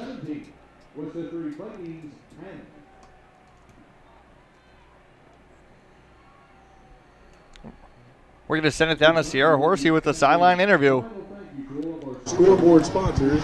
This is the last regular season game. This is Sierra Horsey live from the field. We have about 6 minutes left in the last quarter. The score is 17-10 with the Warriors winning. As you can see in the student section, there's a lot of pink being shown. Some of the football players have on pink, and even the cheerleaders have pink pom-poms because it's Breast Cancer Awareness Month. It's just a friendly reminder to make sure you get a mammogram and self-check. This isn't a disease that just affects women. It affects men. It can affect everybody. Back to the game. We're back at Westchester East High School as the Warriors have just taken the lead off of a fumble on a punt and then a quarterback sneak. I'm still shaking my head. There it is again, Mike. A fair catch on a short kickoff. And there were no Warriors in sight when he made the fair catch call. And a time when they shouldn't have done a return was on the punt return. Even if that ball bounces and doesn't go into the end zone and it goes out of bounds at the 1-yard line. And Mike, thanks for pointing out we are at Zimmerman Field. A lot of the schools in the area don't actually have a name. It'll be Ruston Stadium or Unionville Stadium. Downingtown, of course, has Countmeyer Stadium. So we're here at Zimmerman Field. But getting back to my point, if the ball bounces out of bounds at the 1, hey, guess what? The offense still has the ball on the 1-yard line.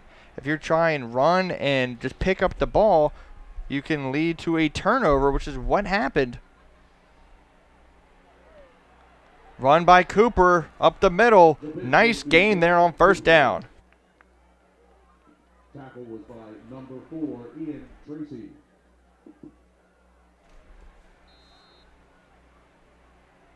You're actually going to mark it as a gain of 8. So 2nd and 2, still plenty of time. They have all their timeouts left. The Vikings only trail by 7, 5:38 to go. Has 3CTV or ChessOneFootball.com done an overtime game this year? I haven't been at one. I don't believe I've ever done an overtime game. Pre-snap penalties again. That's really been a problem. It's a false start by the Vikings.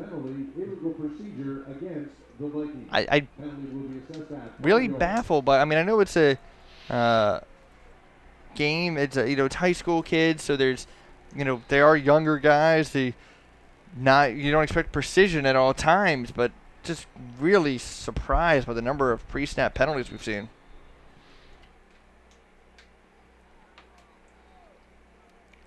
And you figure this late in the season, you wouldn't see that many pre-snap penalties. Maybe the magnitude of the game is getting to him. I don't know. Dropping back to pass. Cooper with the reception. Was that Cooper's first reception tonight? Technically, the little push passes count as receptions, but good point. As he needed a little help getting up there. But you gotta wonder why, as you see him limping, they've had such issues throwing the ball down the field. Why have they not tried to get Cooper involved in the horizontal passing game more, just to get him in space, or have him do maybe like a little 5-yard out route or something, a slant route? 3rd and 3. Shovel pass to Cooper. They're finding ways to get the ball in their playmaker's hand. And that's what they have to do in order to at least score the next touchdown, if not win the game. They've got to keep getting Cooper involved. But they've got other star players on this offense that they're not getting involved. Maybe try and get Carroll on a screen pass or a quick slant route. Again, he has the height. Do they try and maybe do a fade route?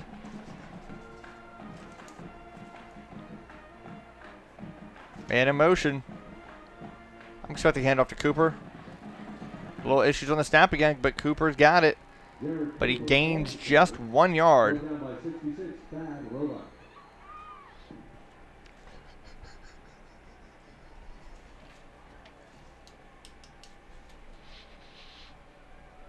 Another shoe tying issue, but this time it was a little quicker in getting done. 3:43 to go in the 4th quarter. Henderson leads East 17-10. Both teams have all their timeouts left. Pistol formation. Thompson was looking to do the toss. He takes it himself, just trying to get whatever yards he can. Stopped by Keegan. There's another Warrior. I didn't quite catch the number in the backfield that cut off the pitchman. That's what you got to do if it's an option play. Somebody has to take the guy with the ball. Somebody has to take the man who's getting ready to receive the pitch. That's how you stop the option.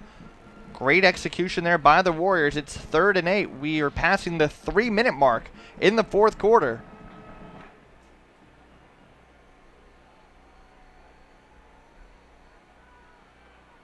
Cooper in motion.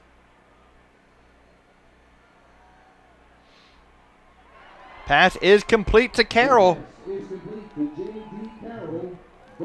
That is Carroll's first reception of the night. We said they have other playmakers, and when they needed a playmaker to step up, Carroll does, gets the first down. 1st and 10, ball on the 43. 2:36 to go.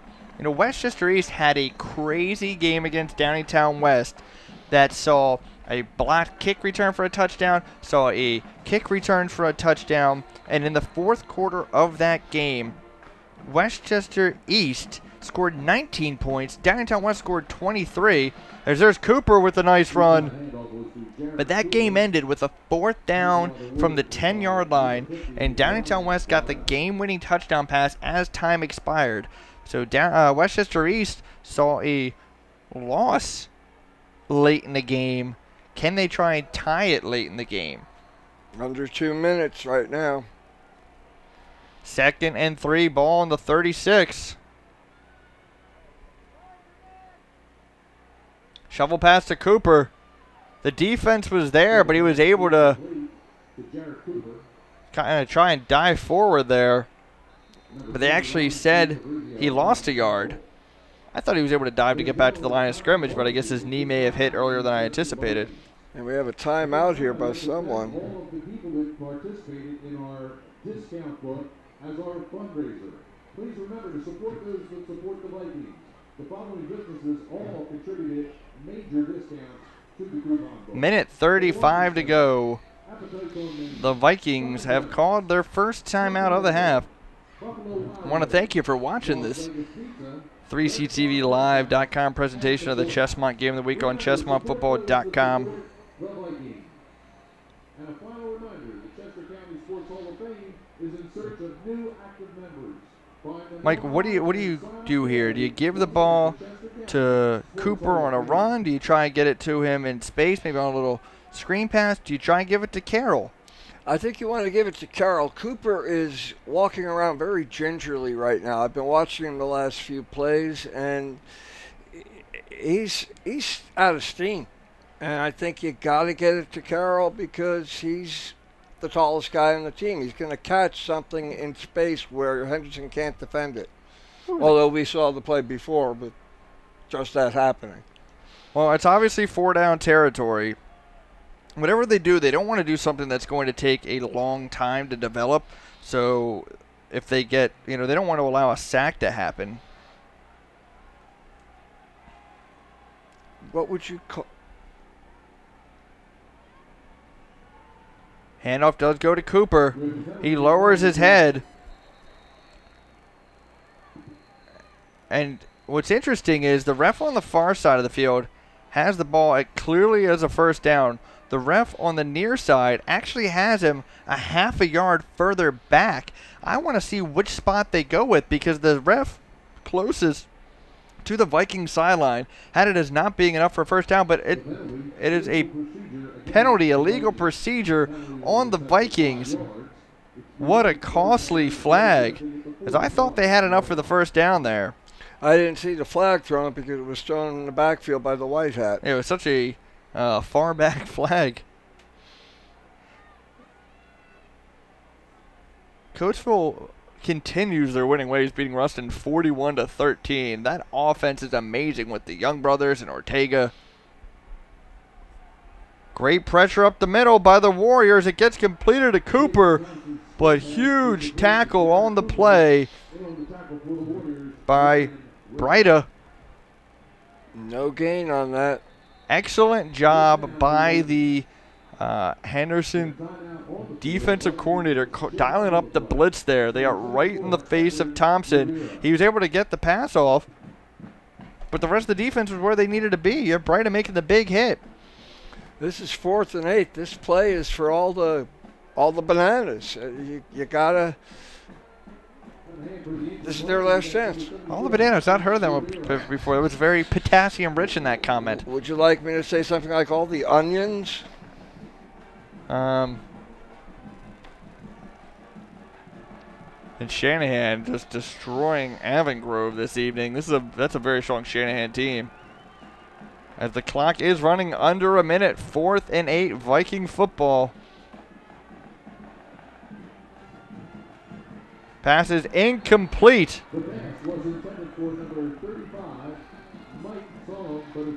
Rizzo in the coverage. And Mike, I'm just get back to him. I believe maybe you were looking for all the marbles. Yeah, but I you decided to go food. I gotcha. I'm hungry. They don't feed us on these gigs. That is not true. They have food in the truck. You missed out. Yeah, but we're not in the truck. We're in the trailer.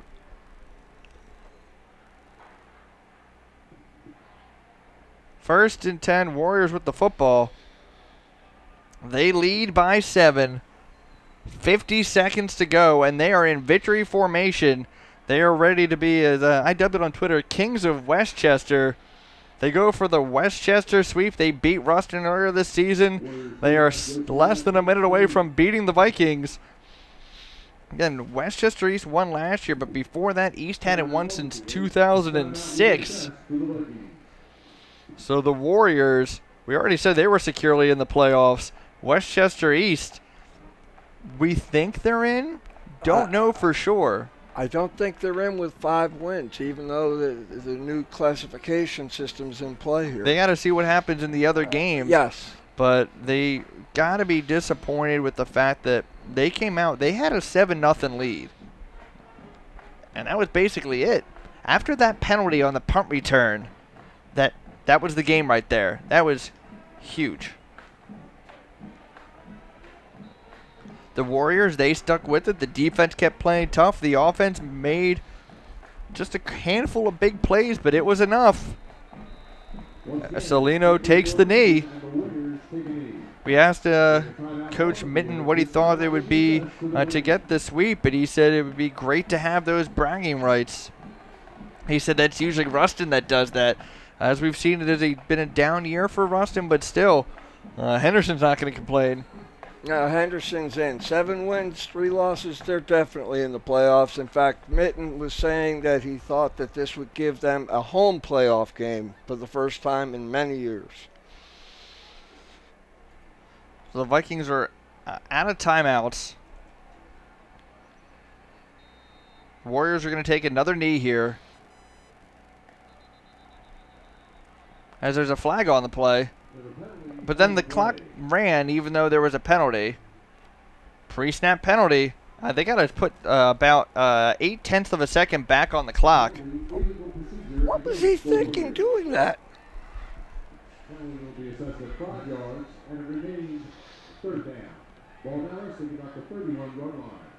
Surprised they didn't put that 0.8 of a second back. I mean, I know you're thinking at home, hey, that doesn't matter, but still want to have everything be correct.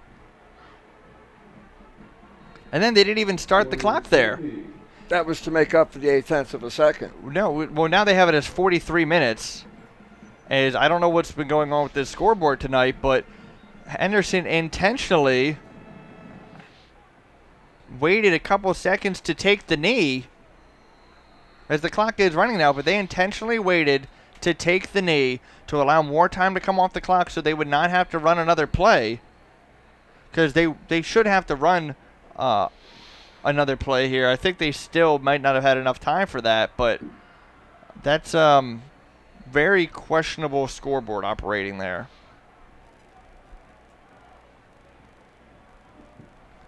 I'm curious to see what the actual time is going to be since it started late. I thought it actually should have been less time on the clock there. I call shenanigans. As explain that. There was should have been 42.6 seconds on the clock, I want to say. They snapped the ball. Salino intentionally did not go down right away. He backed up, and he did it very slowly before his knee touched the ground. So I'd say that probably took about, 5-6 seconds? So call it 37 seconds on the clock. By the time that ball would have been spotted again, maybe 30 seconds? So then depending on what the play clock should be at, I mean, I'm not saying they shouldn't have to run another play. I'm just saying there should have been another maybe 2 seconds off the clock. Well, we'll see a punch here either way. No, you know what I'm expecting to see?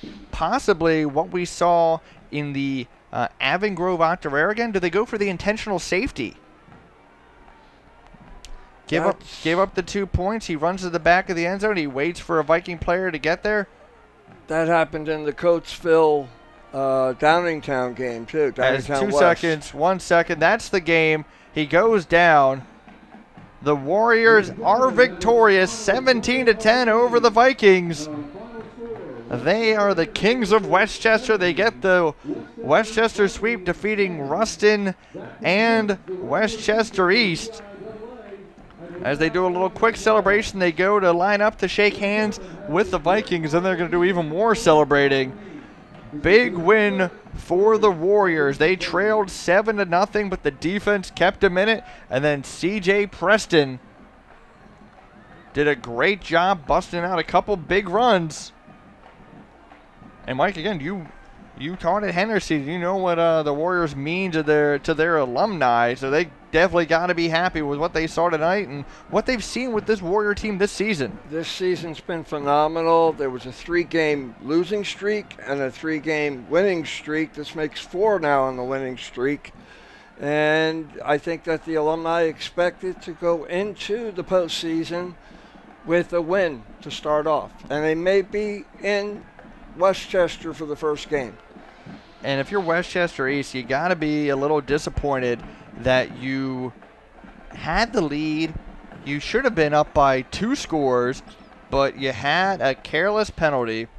And then after that, you really couldn't get the offense going. Turnovers were huge I believe it was 3 interceptions were thrown. Just a reminder, we're going to have a post-game interview with victorious coach Steve Minton of the Henderson Warriors. Mike, just to give us the score recap, there was not much scoring, but not much scoring at all, but it started out with a 63-yard drive on which Cooper ended up running into the end zone on a 2-yard scramble for 7-0 East. Henderson started the set. That was in the first quarter. No scoring after that in the first half. Henderson got a run for 2 yards on a 74-yard drive.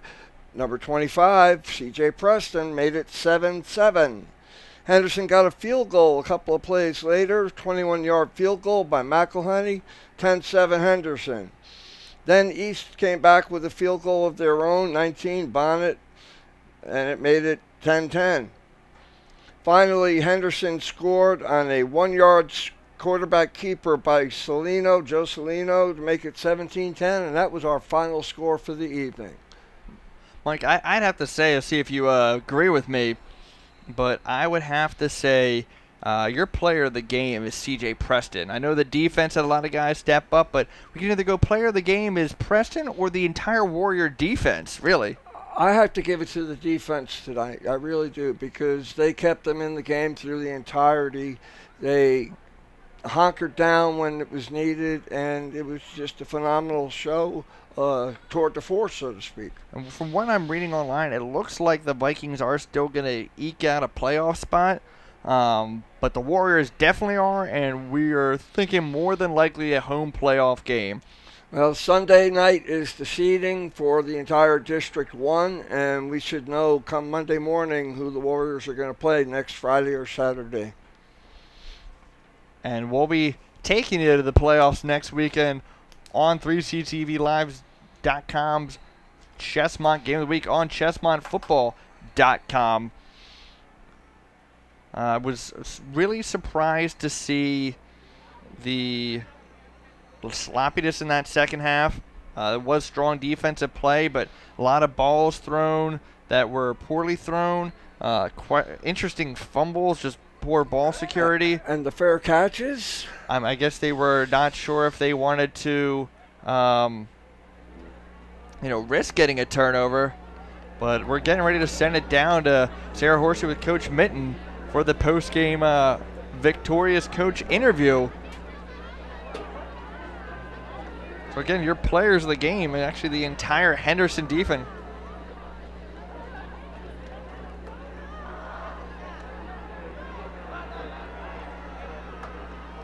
So again, Sarah Horsey is going to have the post-game interview with Coach Steve Minton as we get ready to send it down onto the field.